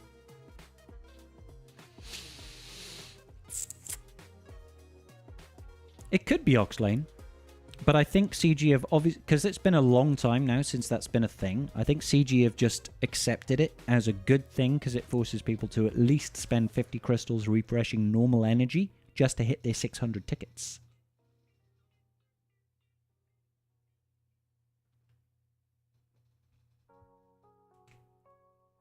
Does Qui-Gon kit help narrow down which existing units might pair best with Quad Mayhem Baby One? Not, well, kind of. Kind of. It feels like it needs some assisting Jedi. So I feel like maybe Ayla might work. I feel like Barriss would be good, but we felt like before. So, I don't know. I don't know, realistically speaking. I think there's going to be options available to people. Similar to with GL Leia, basically. Where we had options available to us as the last two. Mace as a backup tank. Potentially Oxlane. I just find Mace incredibly valuable in other teams. Mace is such a flexible Jedi. And he's used to counter a lot of things. And I feel like Queen Amidala's team is going to be very defensively focused, which means you'd set him on defense with her all the time. Random, why would you do this to me? I absolutely want chocolate-coated hobnobs. I can't get them now. Why would you do this to me, Random? It's 9:30 in the evening. Where am I supposed to get chocolate-coated hobnobs from now? You, good sir, are terrible. You just make me think about chocolate-coated hobnobs now. God damn it. God damn it, dude. They are such a good biscuit. Do I not have them in my cupboards? I don't buy biscuits, Womprat. I don't buy them because if I buy them, I eat them. You know what I mean? I have no self-control. It's fine, Random. I'll let you off this one time. What's a hobnob? It's an OT biscuit, Tiger. That's delicious. Something from the Shire. I'll show y'all chocolate hobnobs. I can understand why people might be confused, but it's a McVitie biscuit. It's like an OT biscuit. It's delicious. So these are hobnobs, okay? So like OT delicious biscuits, and these are chocolate-coated ones. And look, you've got sticky toffee pudding hobnobs. Strawberry cheesecake? I'm not sure I'm on board with that. But these milk chocolate ones, or potentially the like orange chocolate hobnobs. Next level. Oh, they're incredible, kid. I mean, yeah. You're leaning towards two or Mace or Barriss or GMY or Ayla. Yeah.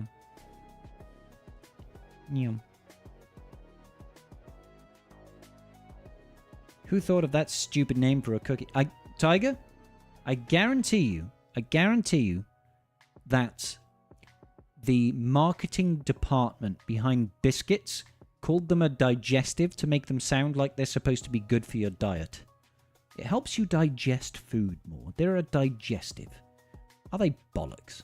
They're there to give you cavities in your teeth. But they are delicious. They are delicious. You guys have the silliest names for things.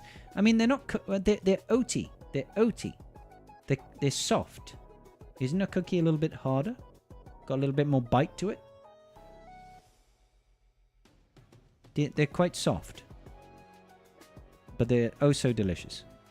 Oh so delicious. Yeah, they're similar in texture to a flapjack. Not quite flapjacky. Similar. Nom, nom, nom, nom. You Brits say the darndest things. Good cookies are soft? Oh, okay.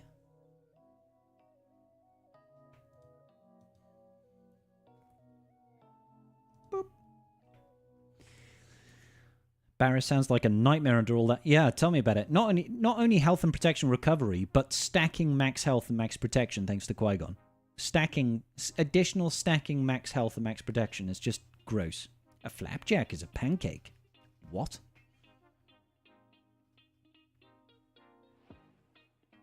My mind is officially blown.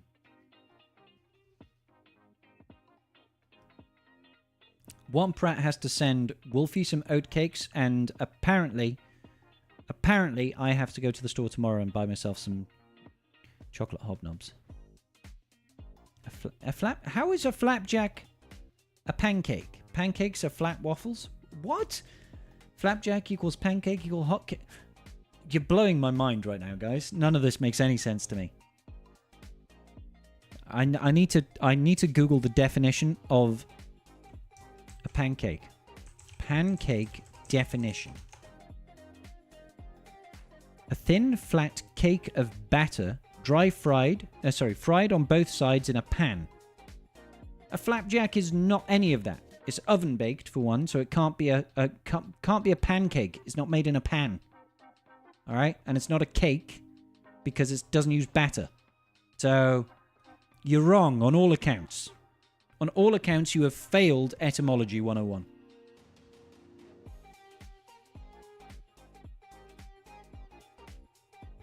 That's all I'm saying. That's all I'm saying is you've all failed. Trying to get that galactic challenge done. I believe in you, Arkan. You can do it, buddy. Hoping to get the raid unit list. Oh, that would be lovely, wouldn't it, kid? Do I have IHOPs in Wales? What's an IHOP? I don't think so. No H in Wales, by the way, solar powered. I heard pancakes and flapjacks were being mixed up together in a pan. Yeah. Google search flapjacks America. Okay.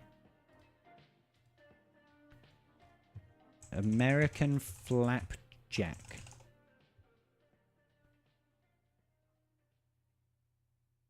Okay, you Americans are just crazy. How is that a flapjack? How is that a flapjack? What the hell is this? That's not a flapjack, that's a flapjack. This over here, this is a flapjack, this is a pancake. You Americans are nuts. Like, no. That's just a pancake.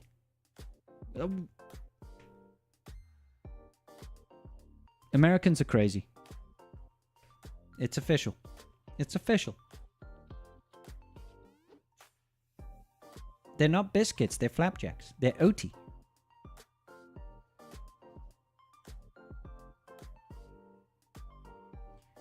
This is a flapjack over here.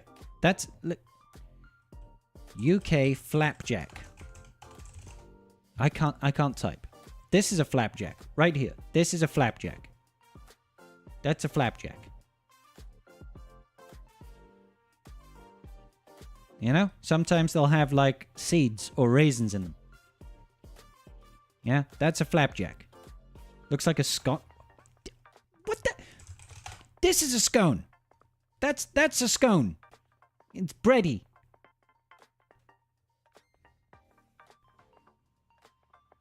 It's not a granola bar. It's not made of granola.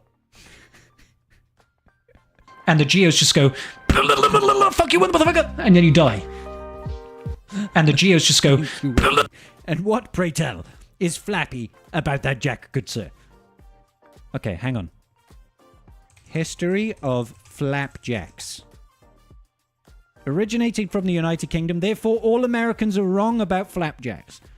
They're a delicious baked bar prepared with oats, butter, and sugar or syrup. The term flapjack was first used in the 1600s in England, before the United States was even a thing. Flap refers to a flat cake, and a jack refers to an ordinary common man. It's the ordinary commons man flat cake. That's what the flapjack is, all right? I'm glad we sorted that business out. So American flapjacks are just lies. They're just utter lies. That's all I'm saying. That's all I'm saying.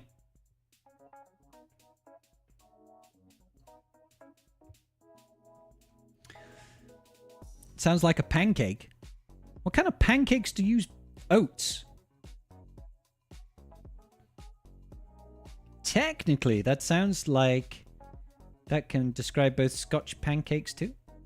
You don't use oats in pancakes? A flat cake? You mean a pancake? I concur with oats, Wolf. In North America, flapjack is an informal term for pancake. Is pancake the formal? Like, yes, when I'm visiting the Queen, we talk about our pancakes. But when I'm at home with Mumsy, let's have some flapjacks, darling.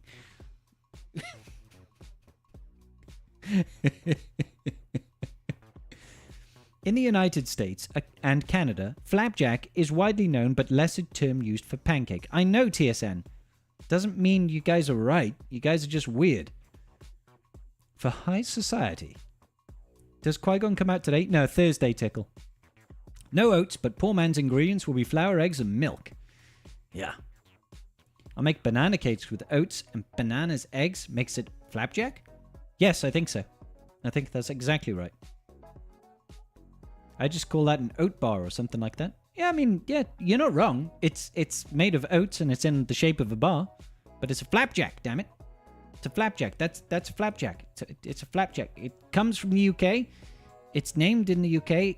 It's, you know, it's 500 years old. So, yeah. Flapjacks. Y'all just making me hungry. Why are they showing, like...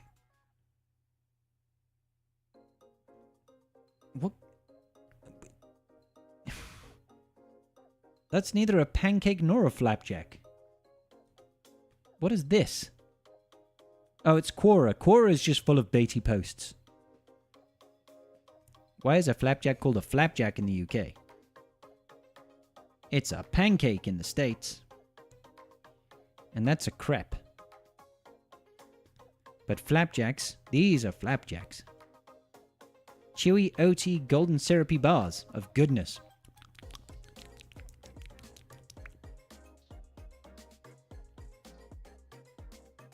Who would eat 500-year-old granola bars? I don't know. Probably somebody with bad diet.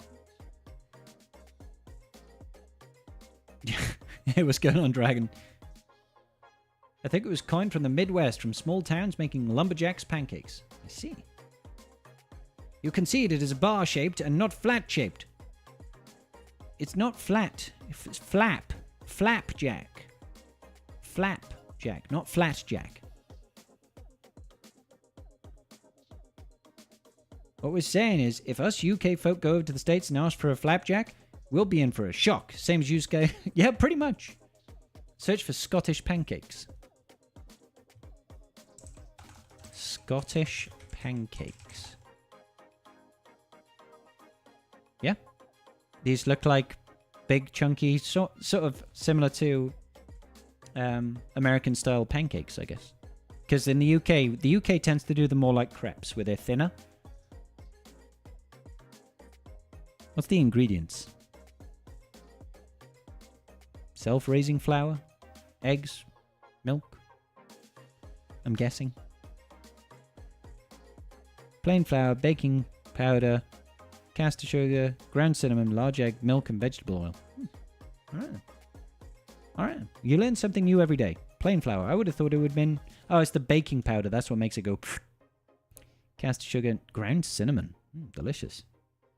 Yeah, somebody brought up chocolate hobnobs and we went on a whole tirade. There's a restaurant here called Flapjacks. They serve pancakes. McDonald's doesn't serve McDonald's or farmers. I'll flap a pancake and you'll flap your oat bar and we'll settle this once and for all. Don't you mean you'll pan a cake and I'll flap an oat bar? I'll flap a jack? And we'll meet in the middle? If I'm traveling to the UK, I'm likely not asking for flapjacks or pancakes. You're going for some traditional British meal like Greg's.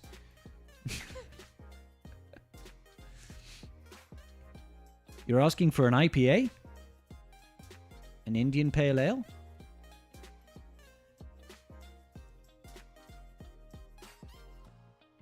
I have Bane doing the B1 feat on auto whilst listening. Yes, Cloud, this is the way. Probably safe to say. Safe to order fish and chips, nothing else. Yes. It's the title of Flapjack. It's for the title of Flapjack. Ah, beans on toast? I mean, you could just have a full English and then you'll get your beans on toast. Hey, no flapping jacks on stream. I think you'll get banned. Yeah, I think it is against terms of service for Twitch. And probably YouTube for that matter. At least the Brit flapjack looks like food instead of black pudding. I mean, black pudding is gross. I'll be honest, guys. Nobody wants black pudding. Some people love it. In Spanish, they call it morcilla. Black pudding to me is just not appealing. I mean, look at it. Does anybody actually want to put that in their mouth? No. Mm-mm. No. A sausage incorporating blood. Love it. No, thank you. Hob on my lob like corn on the cob. Indeed, Tree. I mean, it's just not nice, is it? If something is claimed to be a superfood, I stay away from it. Essex is weird? Essex loves black... I know a lot of people love it, but for me, it's just a big no. It's just a big no. Like, look at it. It's very rich in flavor. And it's crumbly in texture. And I just don't like it. I just don't like it. You know? I'm a fan of poached egg. Give me some poached egg any day. Love me some poached egg. Absolutely. Poached egg, bacon on toast, a little bit of chili powder, some black pepper on there, and a bit of salt. Phenomenal. Kazanka. All right. Kazanka. What's that? I mean, that doesn't look enticing either.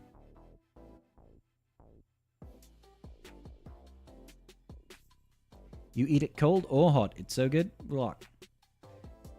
The only thing better than black pudding is haggis. One Pratt, you are not selling it. Looks more like charcoal cookie than sausage. Fruit pudding, I'm not keen on. Black pudding seems like the thing you make because you have nothing else to eat. I think I liken black pudding to what sausage looks like after you've digested it and crapped it down the toilet. That's what black pudding is to me. It's like, no, thank you. That's a hard pass right there. That's a hard pass right there. That's just, nope. Not today.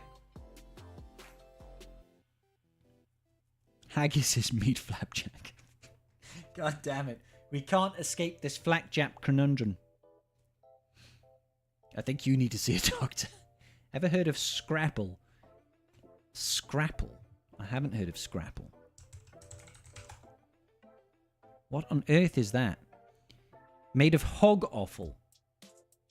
That's disgusting. Head, heart, liver, other trimmings, boiled with any bones attached, often the entire head, to make a broth. Once cooked, bones and fat are removed, the meat is reserved, and cornmeal is boiled into a broth to make a mush, and you turn it into a bar. That is disgusting, mate. That sounds vile. Who here has tried Scrapple? Who here has tried Scrapple?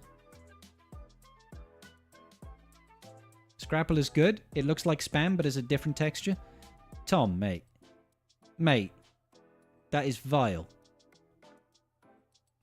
That's made with the crap of a hog. Its head. It's boiled hog's head. God damn, guys. McDonald's chicken McNuggets can't be far off. Oh my days. When food was scarce, people came up with all kinds of... Well, I mean, in Britain there's something called bread and drippings.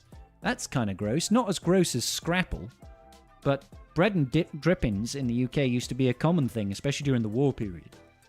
Anybody here, apart from Essex, heard of bread and drippings? I don't think I ever ate Scrapple, but I'd try that. Oh, Sathi, no, mate. Of course, Wompratt knows what drippings are.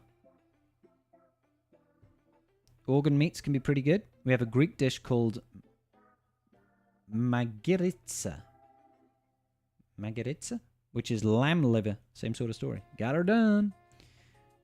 Do not Google head cheese. I'm not going to Google head cheese, Garm. Tripe. Tripe is gross, dude. McDonald's mom meat is the dog minced together with chain and doghouse. Oh my god. Have heard but never tried. From Newcastle, I've heard of it, but not something we have, similar to gravy and biscuits in America.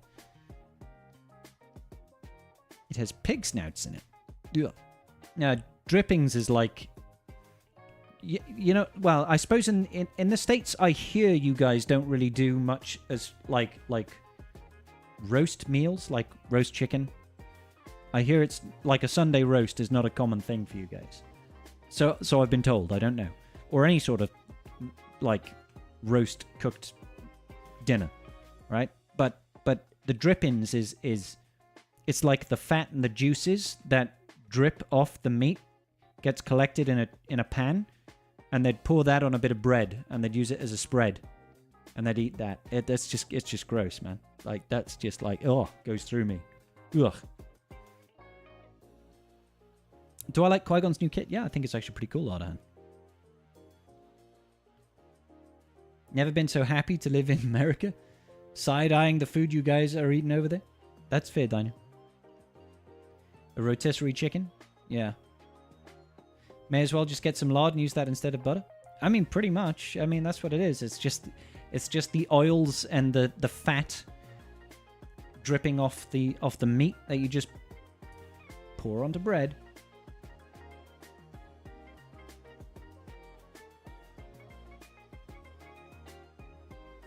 What exactly is Legendary Battle Meditation? Legendary Battle Meditation, that is... Isn't that Bastila Shan's buff?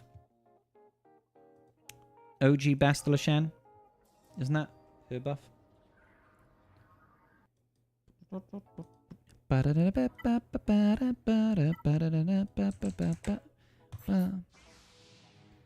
Legendary Battle Meditation, 50% potency, 35% counter chance, doubled for Jedi. That's what it is. So, basically, Jedi that have got it have got 100% potency and 70% counter chance.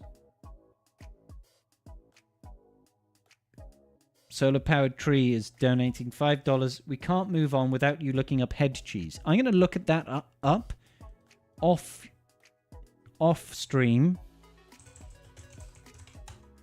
just so I know it's PG friendly. Okay, it's PG friendly. Kind of. Thank you so much for the $5, buddy. Head cheese. Or brawn is a cold-cut terrine or meat jelly from Europe. It's made with flesh from the head of a calf or pig. So, what's the cheese exactly?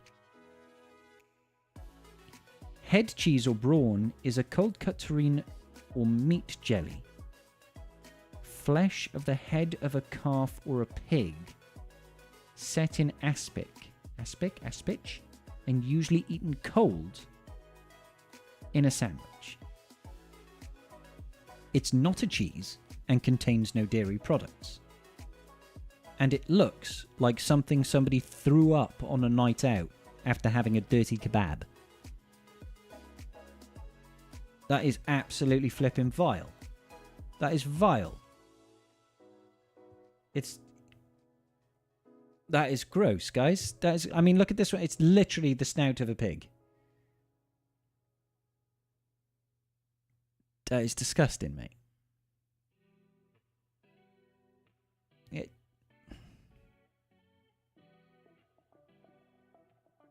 What does it taste like? The meat from the head is extremely tender and rich. I've tried stuff like pig's cheek.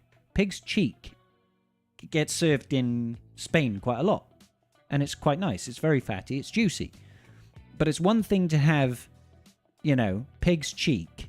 It's another thing to have the flesh from the head of a pig eaten cold in its gelatinous thrown up state. Do you know what I mean? Am I asking too much? Jesus. I feel a little bit queasy after that. And I don't think it's the Desperados.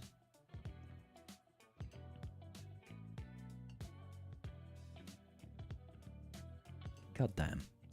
As a chef, this is very delicious, even if it looks a bit iffy. Anakin Necro, how you doing, dude? Good to see you again.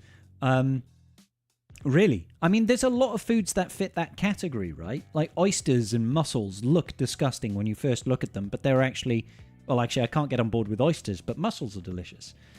But that genuinely looks like throw up. Maybe if they could have chosen a more inviting name than head cheese. It makes you a meat... Well, I know what it makes everybody of sexual activity age think, right? But you all get them pickled hammocks from the convenience store. No. It looks like jelly with meat and eggs. Well, pig cheek is amazing. Yeah. Pig's cheek is actually delicious. Love me some cooked pig's ass. I was hungry for some flapjacks, US version, but other foods have cured that. People keep talking about food, man.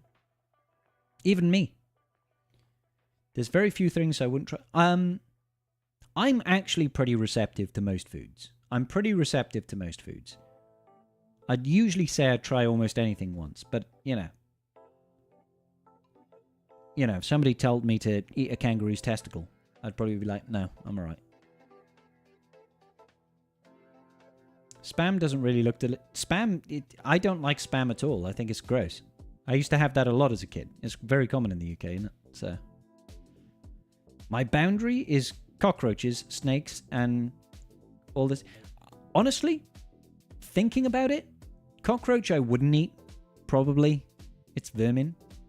But a snake, I'd probably be on board with eating a snake. Gamorrean steaks. I'm surprised MJ's out of... Was MJ a little bit cooked last night? Greasy breakfast is always the solution. Portuguese food is underrated. Should be considered on par with Italian or French. That's high praise, Nee. I don't think I've ever had any proper Portuguese food. I've had some Portuguese tarts. They're nice. Mountain oysters. Is that a thing? Testes? Nah, bro code wouldn't let me. Exactly. I mean, if you eat testicles, I think that makes you gay. I've never heard of Rocky Mountain oysters. What are those? One food I'll never try is balut from the Philippines. Now I need to know. What's balut? Balut. That's a bird. It's a fertilized, developing egg embryo that's boiled and steamed and eaten from the shell. That's literally a half developed bird. That is disgusting. Oh, that is really gross. That's like the baby's nearly born and you're just going to boil it and eat it from the shell. That's gross. That is absolutely vile. Like, even the pictures are No. Can this not turn into a stream of me looking at disgusting foods?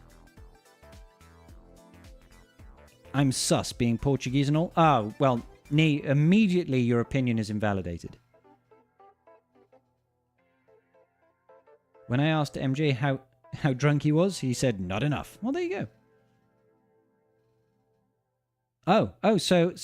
So mountain oysters are cow balls. I was like, I'm pretty sure that oysters come from the sea, so why would they be on mountains? And it's just cow balls. Not cowbells, cow balls. If you think about it, this Portuguese delicacy that's also highly regarded and become tradition in other countries. Is there? They're big in the Philippines? What? Grope. Bird's nest soup? Ugh. Toad in the... I know what toad in the hole is, MJ. I'm from the UK. Toad in the hole is like... It's sausages with Yorkshire pudding, essentially. The pastel de nata? Yeah. Pastel de natas are delicious. Super misleading, but delicious. There are no frogs, there are no holes. It's sausage and Yorkshire pudding. There's a brewery near me that makes Rocky Mountain Oyster Stout. So it's a stout made with bull testes. Alright then. They're huge and juicy. I'm not surprised. They're bull testicles. A bit gamey tasting. Sausage inside of a Yorkshire pudding. Yep. It's a typical northern dish, toad in the hole. Sausages and flapjack. Chris, I love it, mate. We got a lot of stuff like that, but folks don't know of it outside Portugal.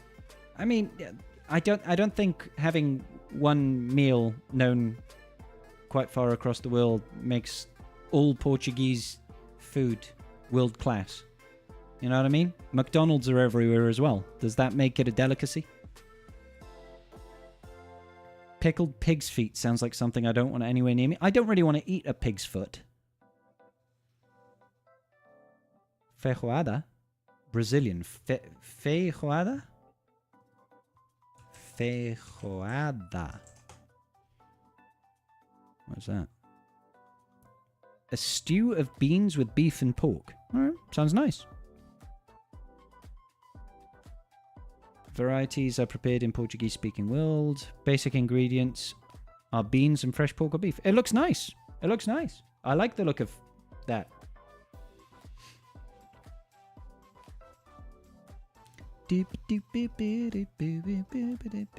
Stop the use of Wookiee meat in school dinners. Blood pudding used to be a thing. Not so much in the blood pudding.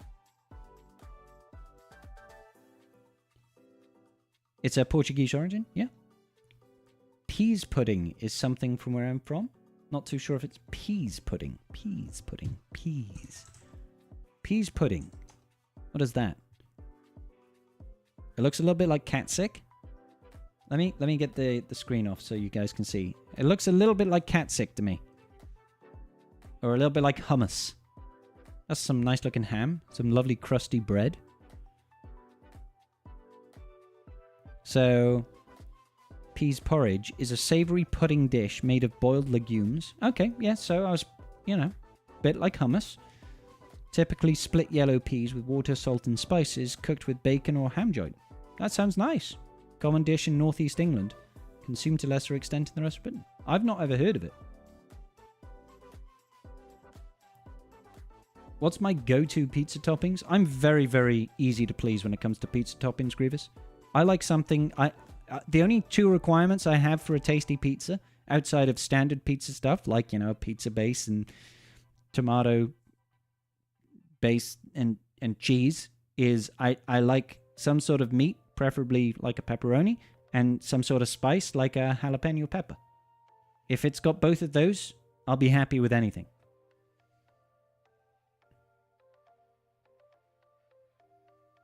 Ham hocks and bean soup ain't that bad. It's definitely a southern US dish. Ham hock and bean soup.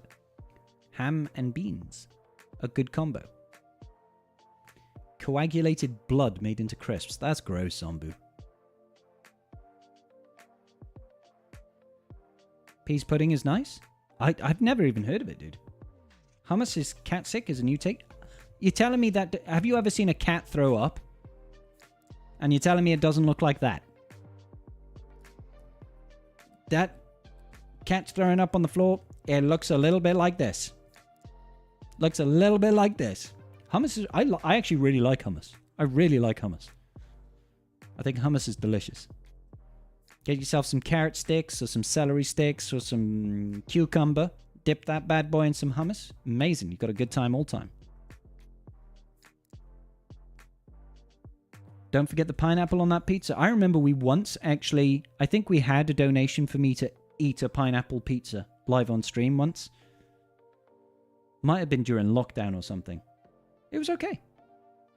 I live in California with Moat's Pizza is garbage. Really, Letha? We are Mediterranean in our cooking style. That's why I say we're underrated, since folks know more French and Italian. Also Mediterranean. Yeah. I mean, I haven't tried a lot of French food. I've eaten a lot of Spanish food. And I've tried a bit of Italian. But I only went to Italy for a week. So I've spent a couple of days in Portugal. But I was in Lisbon. And to be honest, one of the nights we had paella. So it was, you know, it was pretty Spanish type food then.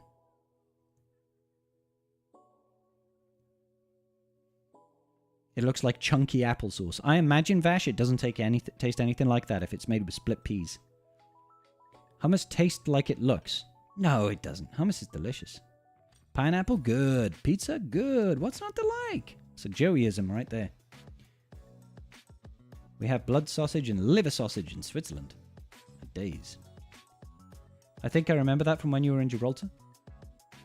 Remember what, sir? Oh, yeah, having the pineapple pizza. I was definitely in Gibraltar back then. There's nothing I want more than warm fruit on my pizza. I tell you what is nice, and I bring this up every single time. Every single time that somebody mentions pineapple on pizza, I have to say, you got to try yourself a Hawaiian burger. Hawaiian burger, amazing, dude. Like, that's just like your standard beef burger with a grilled pineapple on top with the melted cheese. It's actually phenomenal. It's delicious. I never see anywhere do Hawaiian burgers anymore, but I used to have them when I was about 17 years old because my first job had a restaurant next to it, and they used to serve Hawaiian burgers, and they are just delicious. Oh my god, they're so good. Oh, cheese and pineapple, killer combo with meat. Oh, you gotta try it. You gotta try it. You make Hawaiian burgers, Emmett? Good. Hawaiian burger is my wife's preferred way. Oh, really? Honestly, my mind was blown. My mind was absolutely blown. Swiss mushroom burgers are your favorite. Islands is a chain here that does great tropical burgers. Ah, cool, Dino. At what point does pizza turn into a fruit pie with evil pineapples? I mean, I wasn't against it. I don't mind it. Now, don't get me wrong. I wouldn't... Pineapple on pizza would not be my go-to. But it tasted okay. It's just a little bit disappointing. You know, like when you pick up a glass of what you think is sparkling lemonade, and it turns out to be like sparkling water instead. And you're like, I'm not mad at the sparkling water, but that's not really what I thought I was going to drink tonight. That's the kind of thing with pineapple on pizza. It's like, I'm not mad at it, but it's not really what I wanted. Bacon cheeseburger. Yeah, no, there's nothing wrong with that, but throw a pineapple on there. Oh, it's just lovely. The same point that ketchup is a fruit smoothie. We love you too, Arkan, dude. Your go-to is definitely meaty and spicy. This is the way. This is the way. Tomato is somehow a fruit, so pizza is now a fruit trifle with pineapple.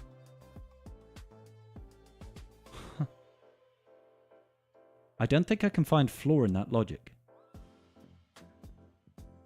Depends on what the definition of a trifle is. Trifle. Definition. A cold dessert of sponge cake and fruit covered with layers of custard, jelly, and cream. No, it can't be a fruit trifle then. There's no sponge cake. There's no custard, jelly, or cream. I mean, there can be, but I've never had a pizza with custard on it. Never had a pizza with custard on it. I'm going to have to rescind your pineapple trifle pizza. Pepperoni pizza and a splash of lime juice. Lime juice on it, Zach, really? I like lime juice. I'm so grateful I missed the pineapple pizza talk. I like cold pineapple, the only way to eat it. Wrap it in foil so it's all soggy when you open it up. Right. Did you show chat Toad in the Hole? I didn't show it, no. I mean, I spoke about it. But Toad in the Hole is... No, Toad in the Hole is a banging meal. It's banging. I'll show you guys. It's delicious. This is Toad in the Hole. This is like a giant Yorkshire pudding. And there's a bunch of bangers in there. Usually you'll have it with a bit of gravy on top. It's good. It's good if you like Yorkshire pudding. My wife is Cuban, and that's her go-to every single time. Gotcha. Pizza is a true superfood. Dairy, fruit, veggies, meat, and spices, and bread. Yeah. Your basic pepperoni with lots of cheese is my go-to Costco.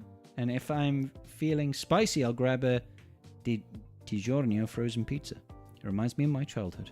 I see, Dino. I don't tend to have a lot of pizzas. I don't tend to. I could, if I wanted to. I could just have pizza every day, but that wouldn't be very healthy of me. Just added my name to the Google Docs for a Ross review. We're not doing them today, Jeff. We're doing them tomorrow, buddy. That looks like you cooked slugs on bread. How big are the slugs in your place? I mean, this isn't bread.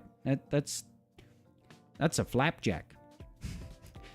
Basically, that's a flapjack. As far as I'm concerned, everything is now a flapjack. That is not Toad in the Hole. I don't know who thought... Like, where's the sausage? That's Toad in the Hole with some peas and gravy and onion on top. That's pretty standard. That's an interesting sausage for the Toad in the Hole.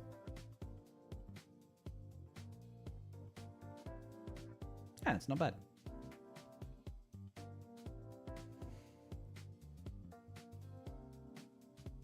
Taco pizza is the best.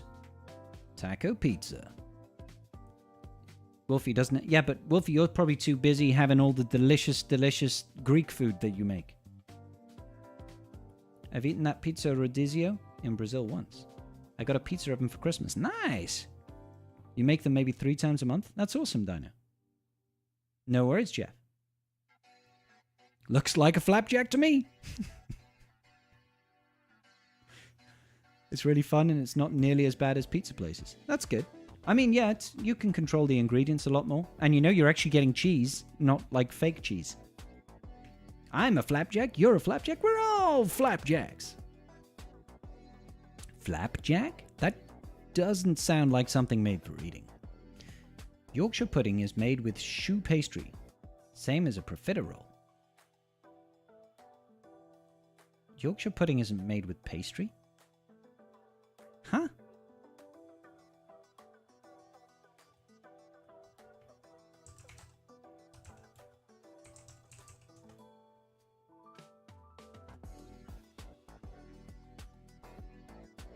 Well, you're confusing the crap out of me, Grievous.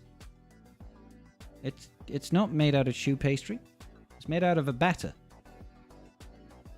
Is pudding a sugary sweet snack for the UK ever? Yeah, pudding is what we also call dessert. You can call... would you like some pudding would be, do you want some dessert? But Yorkshire pudding is not a dessert. I know that sounds confusing. Show them beans on toast. Everybody knows what beans on toast is. Taco pizza is surprisingly good. Have I tried kebab pizza? I have, MM. I'm not a fan. What wins in a head-to-head contest? Pizza or tacos? Pizza. Now, TSN, I will clarify my position on this. I'm going to clarify my position on pizza versus tacos. Because in the UK, a taco is a hard, crispy shell. And I find them incredibly cumbersome to eat. Because you take a bite out of it and the whole thing just breaks and falls apart. So based on that, my pizza versus taco is I'd rather have a pizza because I like to eat my food, not have it just fall everywhere. But from my understanding, like a taco in the States is more like a tortilla. Like a wrap. And I do love a good wrap. Am I looking forward to 3v3? Absolutely not, Vash. But I'm looking forward to having some fun.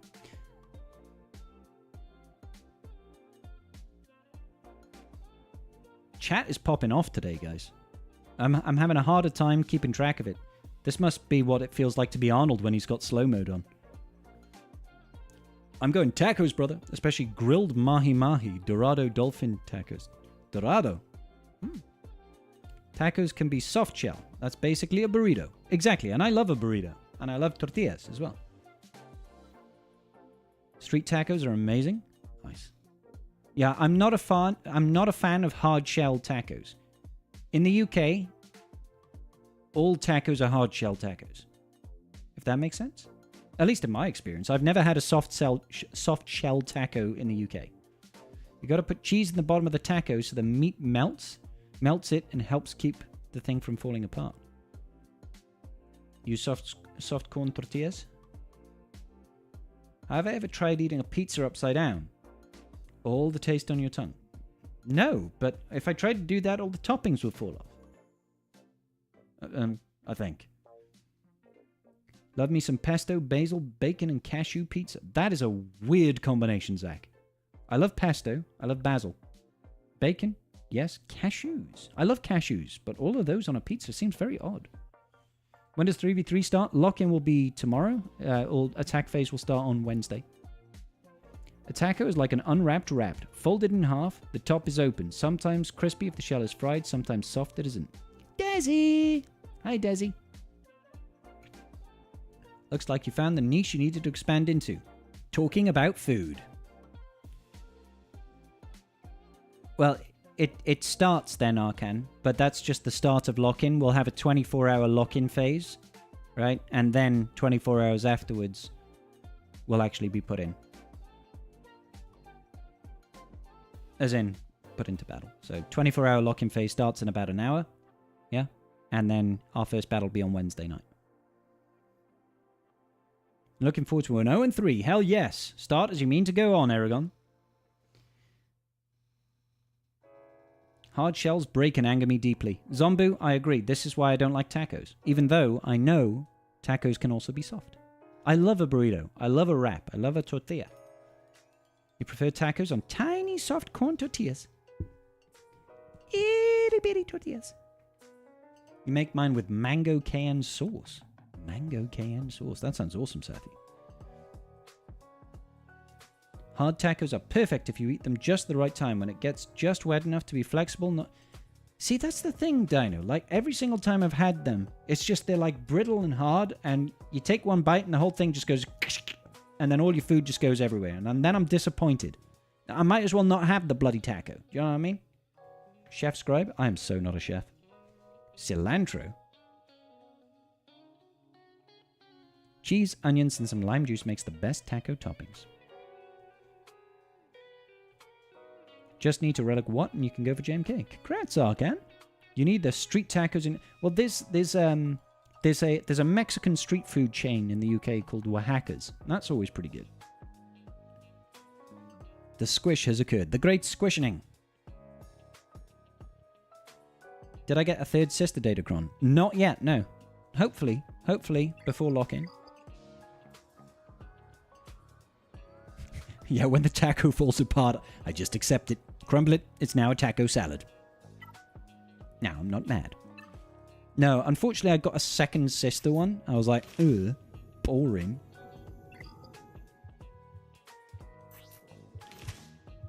So I really need to get myself some more dark side crons. I should be able to get one more level 9 before lock-in.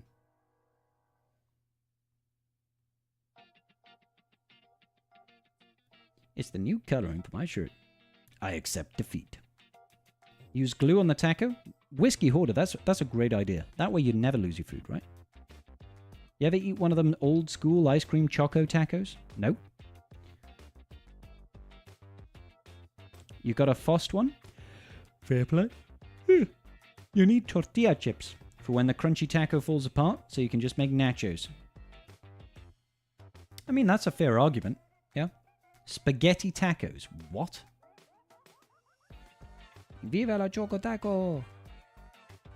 You won your first ever cyber match to finish... Oh, Kyber! To finish at 1. Nice, good job. Just tuned in. Did they say when we'll be getting the Qui-Gon event? Thursday, Olympian. Thursday. Spaghetti tacos isn't a thing, MJ. You never convince me otherwise. That's not a thing. That's not a thing, or it shouldn't be a thing.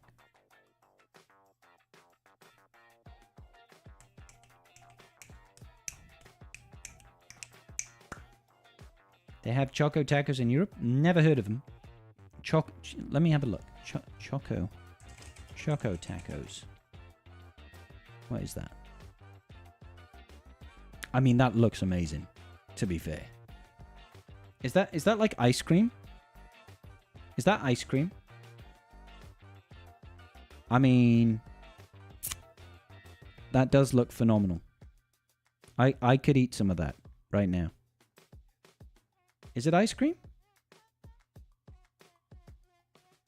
Choco Taco is ice cream base. Oh, yeah, that looks good. I mean, we had...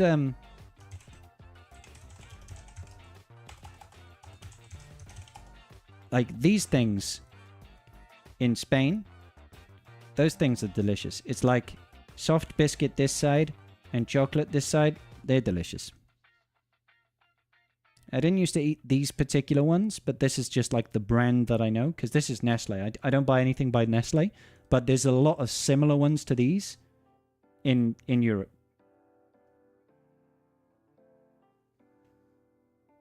All this food talk is making you hungry? Me too, Aragon. I mean, I'm going to have to end the stream early to go eat some food.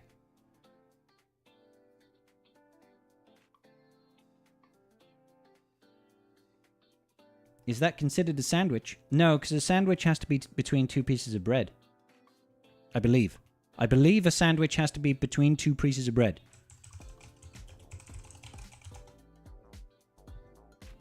Two pieces of bread with filling between them. That's the definition. If there's no bread involved, it can't be a sandwich.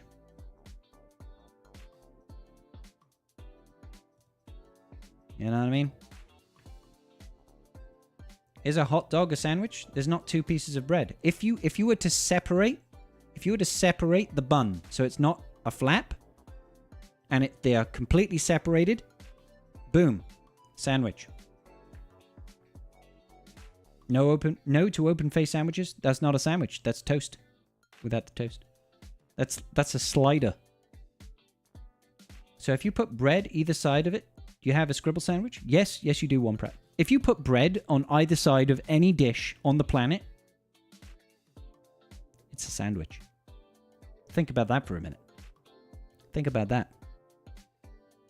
Lasagna between 2 bits of bread, it's a lasagna sandwich. Bowl of soup, 2 pieces of bread, soup sandwich. What about ice cream sandwich? Ice cream between 2 bits of bread, ice cream sandwich. I mean, it's easy. Every food is either soup, salad, or a sandwich. That's the old S3 logic right there. I approve of the lasagna sandwich. Scribbly, ribbly, jibbly, dribbly. What's up, Zergo? Lasagna sandwich got me. I mean, I love lasagna. Lasagna is like a top 3 dish, in my opinion. Put an idiot between 2 pieces of bread, you get an idiot sandwich. Just ask Gordon Ramsay. Is toast sandwich a real thing? Technically speaking, Whoa. Technically speaking, if we toast one bit of bread and put it between two other bits of bread, you've got a toast sandwich. Right? Hey, peace out, Arcan, dude. Thanks for hanging today. Peanut butter and spaghetti No. Something should not exist, Aragon. Is a sliced loaf of bread technically a big-ass bread sandwich? I think you're right, TSN. I think you're right. A loaf, when sliced, is a really large bread sandwich. A really large bread sandwich.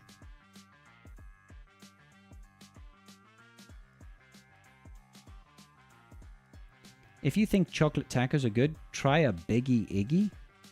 A Biggie Iggy. What's that? Biggie Iggy? What's a Biggie Iggy?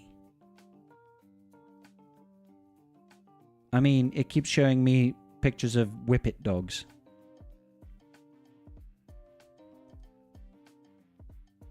Biggie Iggy ice cream? Maybe? It looks like a cookie. It looks like a cookie sandwich of ice cream. Something like that.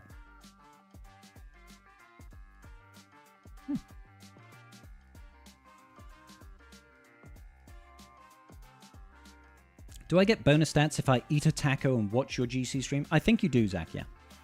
What's that sandwich called? A chip butty? The one with the fries? Yep, that's exactly right, Desi. A chip butty is like... That's bread with butter, and you get chips in there. What do you call them? You call it steak fries. Steak fries in there. You might have salt or vinegar. You might have a little bit of ketchup. But you have that. Chip buddy is phenomenal. Sometimes it might be in a, like a bap, depending on where you are in the UK. Is it a bap or a balm or a, scone or whatever? But I call it a bap. Lasagna got recently dethroned by cannelloni or super big pasta pipes that you fill with minced meat. Yeah, I know cannelloni. I still prefer lasagna. Add bechamel sauce and then melt some cheese on top of it. Yep.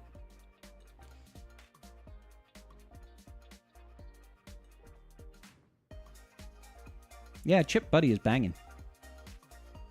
Vinegar is nasty? No. Checkers fries are superior. What are Checkers fries? Checkers fries. I mean, they just look like fries. They look like they've been, fried several times.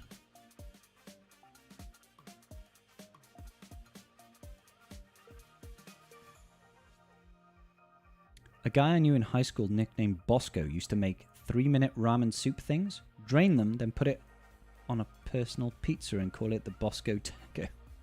What? Used to have ramen noodles on his pizza. Oh, weirdo. Stoner food, if ever there was one. Probably right. They're seasoned fries. God forbid you put seasoning on your fries. You can't convince me otherwise. Vinegar is delicious. Leaves that small town carnival residue on your lips, though. Small town carnival residue. That sounds vaguely sexual. Double fried fries? Smacks lips. I know. They're not double fried. The seasoning gives them that look. Oh, I see. They still look double fried. That's all I was saying. They said they look double fried. Not that they are double fried. Sweet potato I love sweet potato fries. Sweet potato fries are amazing. Cheetos from a finger-coated in tasty goo perspective. So it gives you that dusting, does it? Americans don't season their fries. Do they not? Well, apparently Checkers does. Checkers season their fries. But I have it on good authority that nobody in the UK seasons any of their food. Seasoning is not something we do. We don't put any seasoning on anything. Salt, pepper, absolute mystery to us. We don't use none of that business. We eat food raw.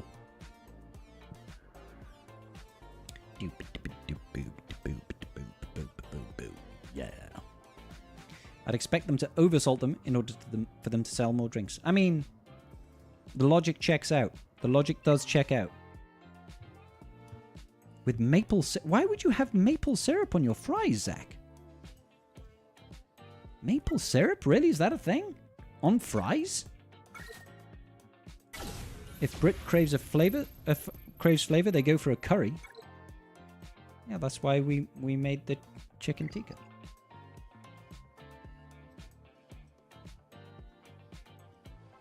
I can't remember which curry we actually made. Was it the Vindaloo? Was Vindaloo British made?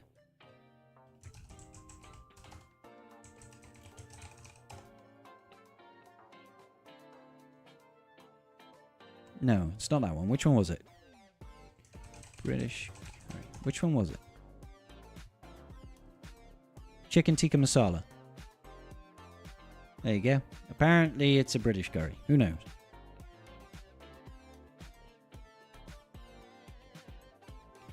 Hey, it's how we do, Essex. We talk about food all day.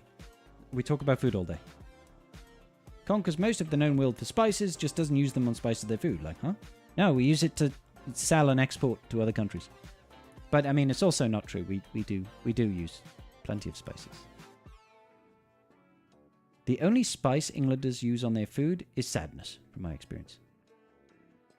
Good job, I'm Welsh then. Good job, I'm Welsh. Butter chicken? What about her chicken? I've never had chicken tikka masala. I've seen it on the shelves, but never had it. It's not something I usually go for. I like vindaloo and I like fal. I like spicy. Give me the spice. I'm glad you enjoyed it, Essex. Vegetables taste like sad. I like veggies. Vindaloo is an Indian adaptation of Vinha Dalu when Portuguese was there in Goa. Ah. Are you making stuff up now, Knight of Knee? It's not that the fries are double fried per se. There's this thing called stealth fries that are hyper crispy on the outside and mashed potatoes on the inside. It's a substance on the taters. After they're parboiled and fried once. I worked for a food service supplier for a while. Wow. All right. Butter chicken is your go-to Indian food. Oh, okay, I see. Vegemite.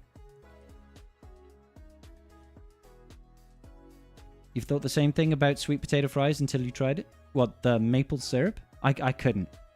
I don't just, like, dip my food in sugar. Like, you make it a dessert.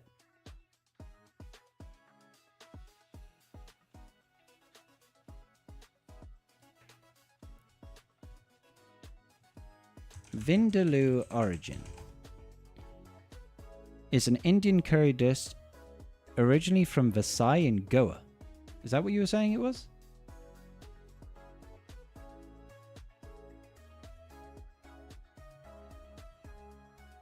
I mean, it says it's Indian in origin. From Goa, yeah, but what, like, that doesn't make it Portuguese, that makes it Indian. It's like, we were there, just that's basically our food. I mean, the British basically conquered India, so all Indian food is British, right?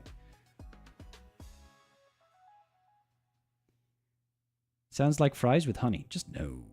I made some jerk chicken in a crock pot last night with some jasmine rice, pineapple, and asparagus. That sounds nice. Everyone knows you dip your fries in Wendy's Frosty. What?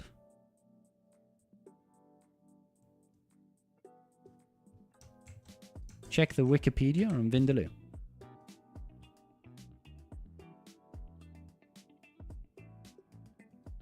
Vindaloo is an Indian curry dish originally from Versailles in Goa. It's based on the Portuguese dish, carne de vinha de house, originally known from its British Indian form. Well, there you go. Guess you are right. Well done. Ha! Who knew? Carne de vinha dalos. Meat of wine with garlic. Prepared using a marinade of salt, paprika, chili paste, wine, and vinegar and garlic originating from Minho, is traditionally served at Christmas time in Madeira. Ah. As well as Hawaii in the late 1800s, Americans known as pickled pork. I mean, standard element of Goan cuisine derived from this, yada yada yada. Vindaloo is a dish of meat marinated in vinegar and garlic. Basic structure of Portuguese dish. The Portuguese sailors preserved raw ingredients. Huh? Who knew? Who knew? Well, you did, clearly. We brought the vinegar to the preservation of meat during the discoveries. Aha, I see. So you pickled your foods. It won't do If you won't do maple on sweet potato fries, at least try mixing in some whipped butter and cinnamon to dip the fries in. Whipped butter and cinnamon. I mean, that sounds more appealing than maple syrup. Sorry, I'm going to sneeze. Excuse me. Apologies. Fries dipped in Frosty is goat. Have I tried Texas cheese fries? Nope. Close to me. You're from northern Portugal, close to Minho. Cool. Now living in the south. I've only ever been to Lisbon, and that was only for a couple of days. Salty, hot, crispy fries and sweet cold ice cream is an experience. I mean, I just don't get it.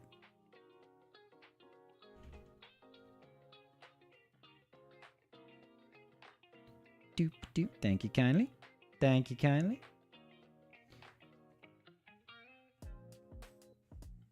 They're great. Friends? They're great. Fries, cheese, green onions, bacon. Fries, cheese, green onions, and bacon. I mean, that sounds nice. Got to check out the north. Will resemble more Wales and the sunny Algarve. I know the Algarve is a very popular vacationing spot, as it were.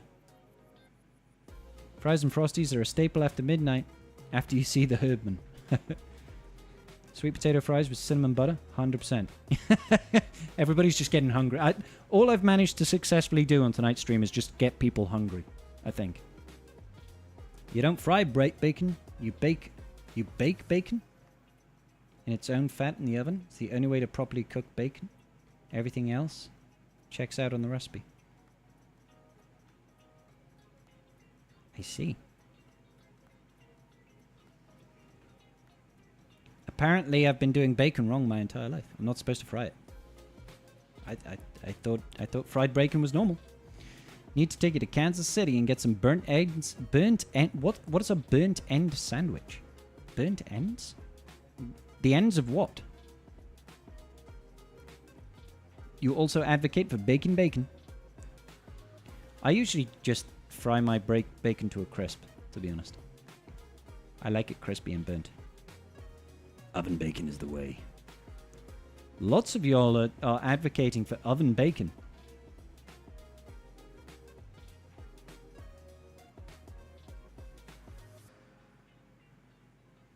Burnt ends are legit staple in Kansas City barbecue. Burnt ends. Burnt ends. Kansas City BBQ. I don't know what I'm googling right now. Oh, so what? It looks like kind of similar to like pork belly. Kind of similar to pork belly, and it's literally as it's described. It's like the crispy bits burnt, so it looks like it's. Oh my god, that looks amazing. That looks okay. I'm just getting myself hungry right now. I'm getting myself hungry now.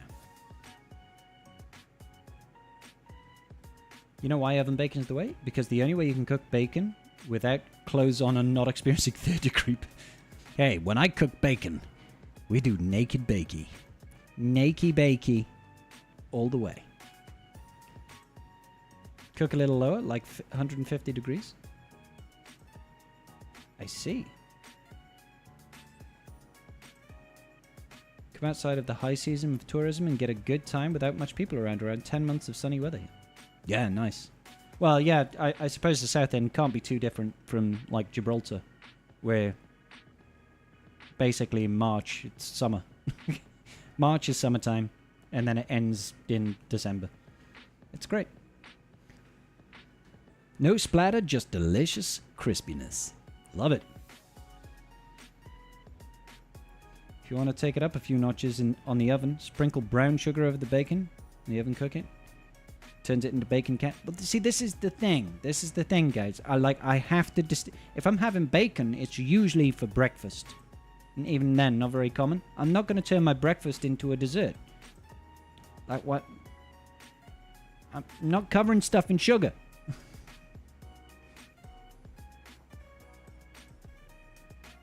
Be right back. Making flapjacks. Oh, do you need some oats, Wolf? Do you need some oats, Wolfie? I give you some oats.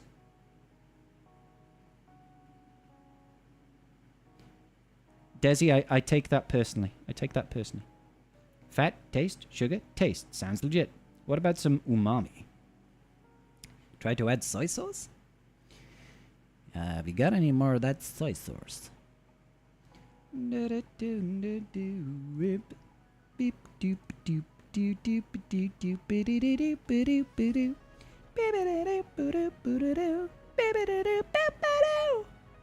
Sorry, I'm just having a good time. Just by myself. We're not very far from Gibraltar. Just get more of the Atlantic winds here, so not as warm. So soon, late in the year, but very nice compared to the north. Yeah, so Gibraltar gets... It's kind of like it's got its own little microclimate, truth be told, because it's out on the peninsula. And because of the size of the rock, it creates its own little micro-atmosphere, basically. It's a bit odd. Because we drove from Gibraltar to Lisbon. That took like 12 hours. Bacon is already unhealthy, so I want my bacon to taste like bacon. Then why would you cover in sugar? It is already unhealthy, I agree. But that doesn't mean you throw sugar on it. It's only a problem when you run out of alcohol. Or your liver gives up. Gotta go to Gibraltar and check out the monkeys one of these days. Yeah. It's good for a day trip. Good for a day trip. I wouldn't necessarily stay there for a week after a day you've seen Gibraltar. It's tiny. It's tiny. Who should I farm after you finish Profundity, Zori, C-Rex, or Merrin?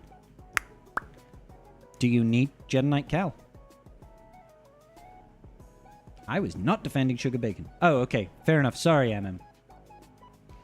Are you down for me to keep talking about food and derail? We have no rails, Desi. But I am actually going to wrap up the stream in a second. Punish yourself with some kale and tofu later, whatever kale is. I think kale is a rare breed of fish that grows on trees. Sugar is seasoning for the soul. One might stay, perhaps to make it easier on the driving.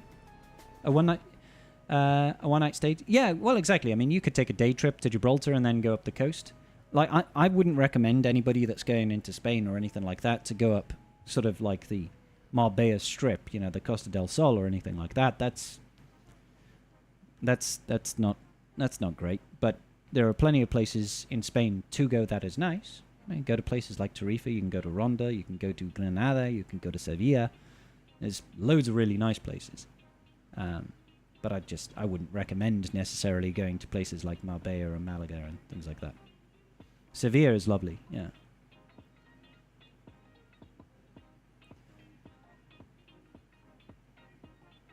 Chicken and waffles? Chicken and waffles. Is this some weird thing where a waffle in America is actually like potatoes? Not like potato waffles?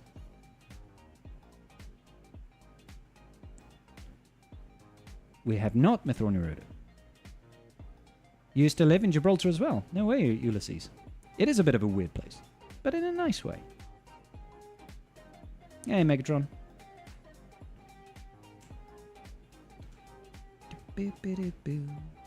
Hey, peace out, Zach. Have a good one, buddy. That could be an in and out trip for me. Well, indeed.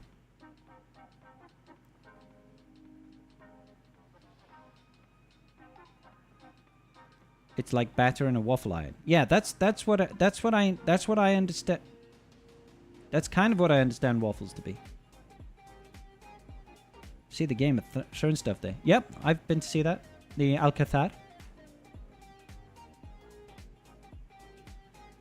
Gag sign up in 25 minutes. Don't forget to join. We've got 24 hours. We're all good, buddy. But thank you. I appreciate you. Fried chicken on top of waffle, usually with some sweet syrup. I mean,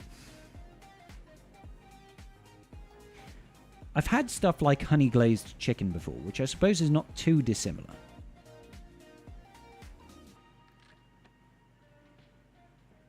Chicken and waffles needs a good hot sauce. Now we're mixing all sorts of flavor profiles. Gotta get Bane after this Conquest. Is he automatic R8 or is R7? R7 will be good enough, but more is always better.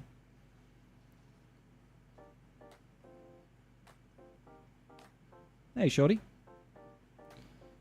You have to try fin biff. It's very good. Fin biff is where they filmed the house. Yeah, it is. Yeah.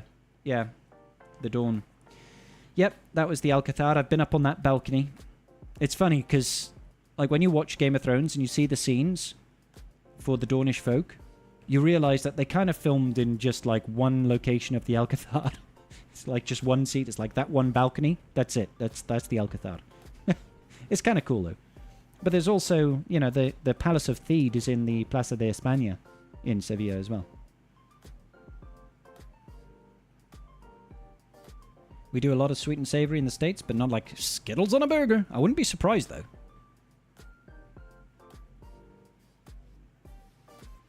Cal, that would be to try and get him to 6 stars, yeah. So that would be the $30 pack, and then like a volt's worth of crystals. I don't think we'll make it, but hey, we'll try. Your weirdest food discovery is chicken and Coca-Cola? That is weird. Waffle is a pancake, but crispy with a grilled pan. Everything's a pancake today, guys. Hot sauce on the chicken. Very light drizzle of syrup over the entire thing, so you get a bit of sweet and a little bit of spice. And a little bit of waffle and a little bit of chicken. It sounds odd. I'm going to be honest, Desi. That doesn't mean it's not nice. It just sounds a little weird. It has. Apparently, this is a food stream. And, you know, you could watch someone like our cooks instead of me. And he'd actually cook some stuff. Y'all knocking down brown sugar bacon, at the same time dumping syrup over chicken and waffles. Hey man, I'm saying it sounds weird. Shouldn't waffles go with cream and fruit? Or like chocolate? Hot chicken goes on top, toast with a pickle. That sounds like something somebody would say after they, like, got concussed. Hot chicken goes on toast with a pickle.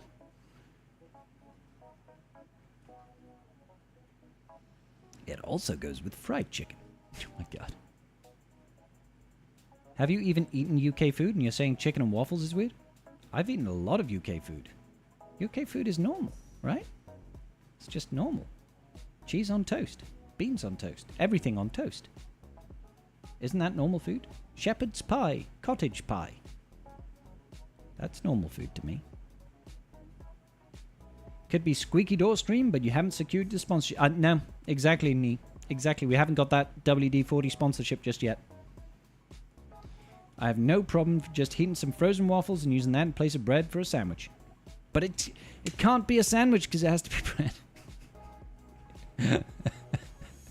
I'm from the South. I can confirm chicken and waffles is good. Hot chicken is my hometown speciality. Hot chicken!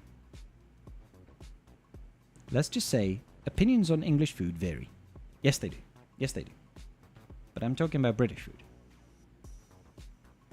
It's all kind of the same. You know, like,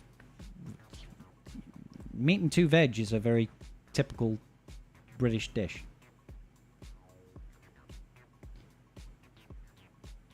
Southern American food is where it's at. Nothing better than some fried gator tail catfish, collard greens or okra, and pecan pie. Sounds great. Sometimes wonder how the squeaky door short came from. It came from this stream. Like there was a. I can't remember who brought it up. Was it Amy? And then Desi paid for me to get a can of WD-40. Just. Oh, thanks Desi for gifting us up to TSN. Yeah, I think Desi paid for us to get a bottle of WD-40 and said, now you have to do a short. And I did a short. And it was good. Kind of. I quite enjoyed the short. I thought it was funny. I didn't know you were gluten-free, Wolfie. Collard greens are so good with malt vinegar. I think everybody's going to... After I end the stream, I genuinely think everybody's going to get some food. And I want all this Southern Comfort food. I'm kind of tempted to go to the South. The food there sounds amazing. I mean, I might pass on the gator tail. No, I would probably try it. As long as I don't have to catch the gator. Not fun for sure, but it's gotten better over the years. For food options. Oh, that's good, man. Sathy's already eaten. Fish and chips? Yeah, fish and chips, nice. Nashville, respect your love of collards. Taste like chicken. What? Gators taste like chicken? Huh. Interesting. I would have thought they would be a little bit more salty. Or is it freshwater for gators? I have no idea. Nothing for me in this house. Can't wait to go home tomorrow and eat. Yes, Night Fox. What do you mean after the... Is everybody eating on this stream apart from me? And Night Fox, apparently. Gators are made of meat, so why not? Don't sleep on the gator, especially if it's smoked. I won't be doing anything with a gator. I would be fraught with danger. Get some barbecue if you go to the south? Hell yeah. That's one thing I really want to try. Gators taste like a weird, rubbery, ultra fishy lobster tail.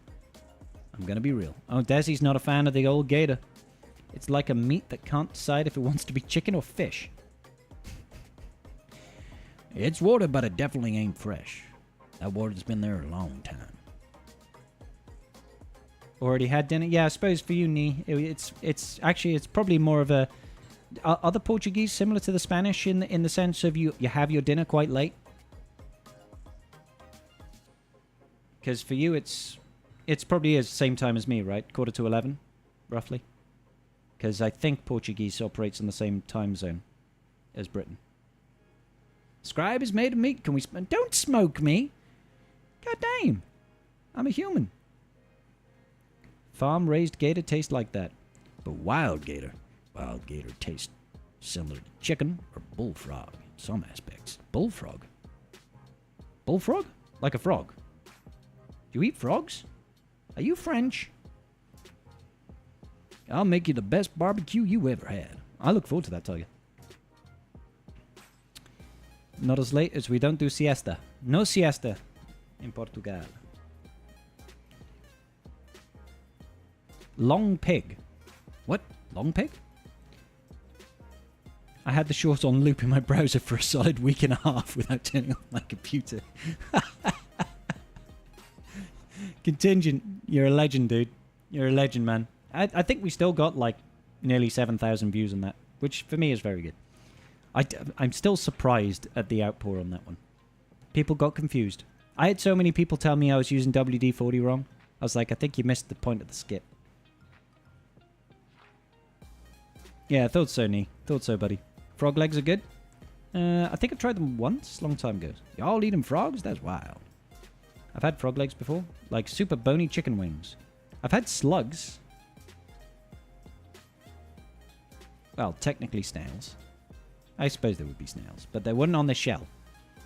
And that was in a Spanish tapas dish, in like a tomato ragu type thing. That was okay. They're a bit chewy, a bit very chewy. Bullfrog legs are damn good. All right. Did you announce the beta codes? Yes, I have, Connor. So if you haven't been messaged, I'm afraid you are not successful. Never tried long pig? No, I haven't tried short pig either. What's a long pig? I love frog legs. No shame on this. I can't really remember what frog legs were like. It was years ago. Does the UK do fried chicken or pork? Yeah, we do fried chicken. Pork barbecue, yeah. If so, which region city is the best? It's not really a regional thing. The UK is too small for that to have a real meaningful difference, I feel. I wouldn't say it's a massively common thing, but like barbecued food in general isn't great in the UK. Not compared to what I see from America anyway. There'll be places in like inner cities, like in Manchester and London, that specialize in that sort of thing, that you can get it, but it's not like a common, really well-made dish. Ask for long pig. Now, you just got me curious. Long pig. What's that? Human flesh is food? Why the hell would you ask me to tell me to ask for that? I'm not going to eat human meat. That is messed up, dude. That is messed up. God damn. Sathy, that's gross. Frog legs also have that same problem of a meat that can't decide if it wants to be chicken or fish. Finally settles on chicken once it hits its mid-30s. Frogs have to think hard about life choices. I mean, when you're a frog, it's the way it is. Alright guys, I'm going to wrap it up there. It's been real, it's been cool, but I think it's time. Tomorrow we will be doing roster reviews to maybe raise a little bit money for that Master Qui-Gon gin. So please do swing around if you want to have a little bit of a roster review, and we will see where it goes, baby. It's going to be good. You can see Bones over here is playing Raid Shadow Legends. Let's go help a brother out and give him a couple of views. See if anybody's on YouTube right now. Who's on YouTube?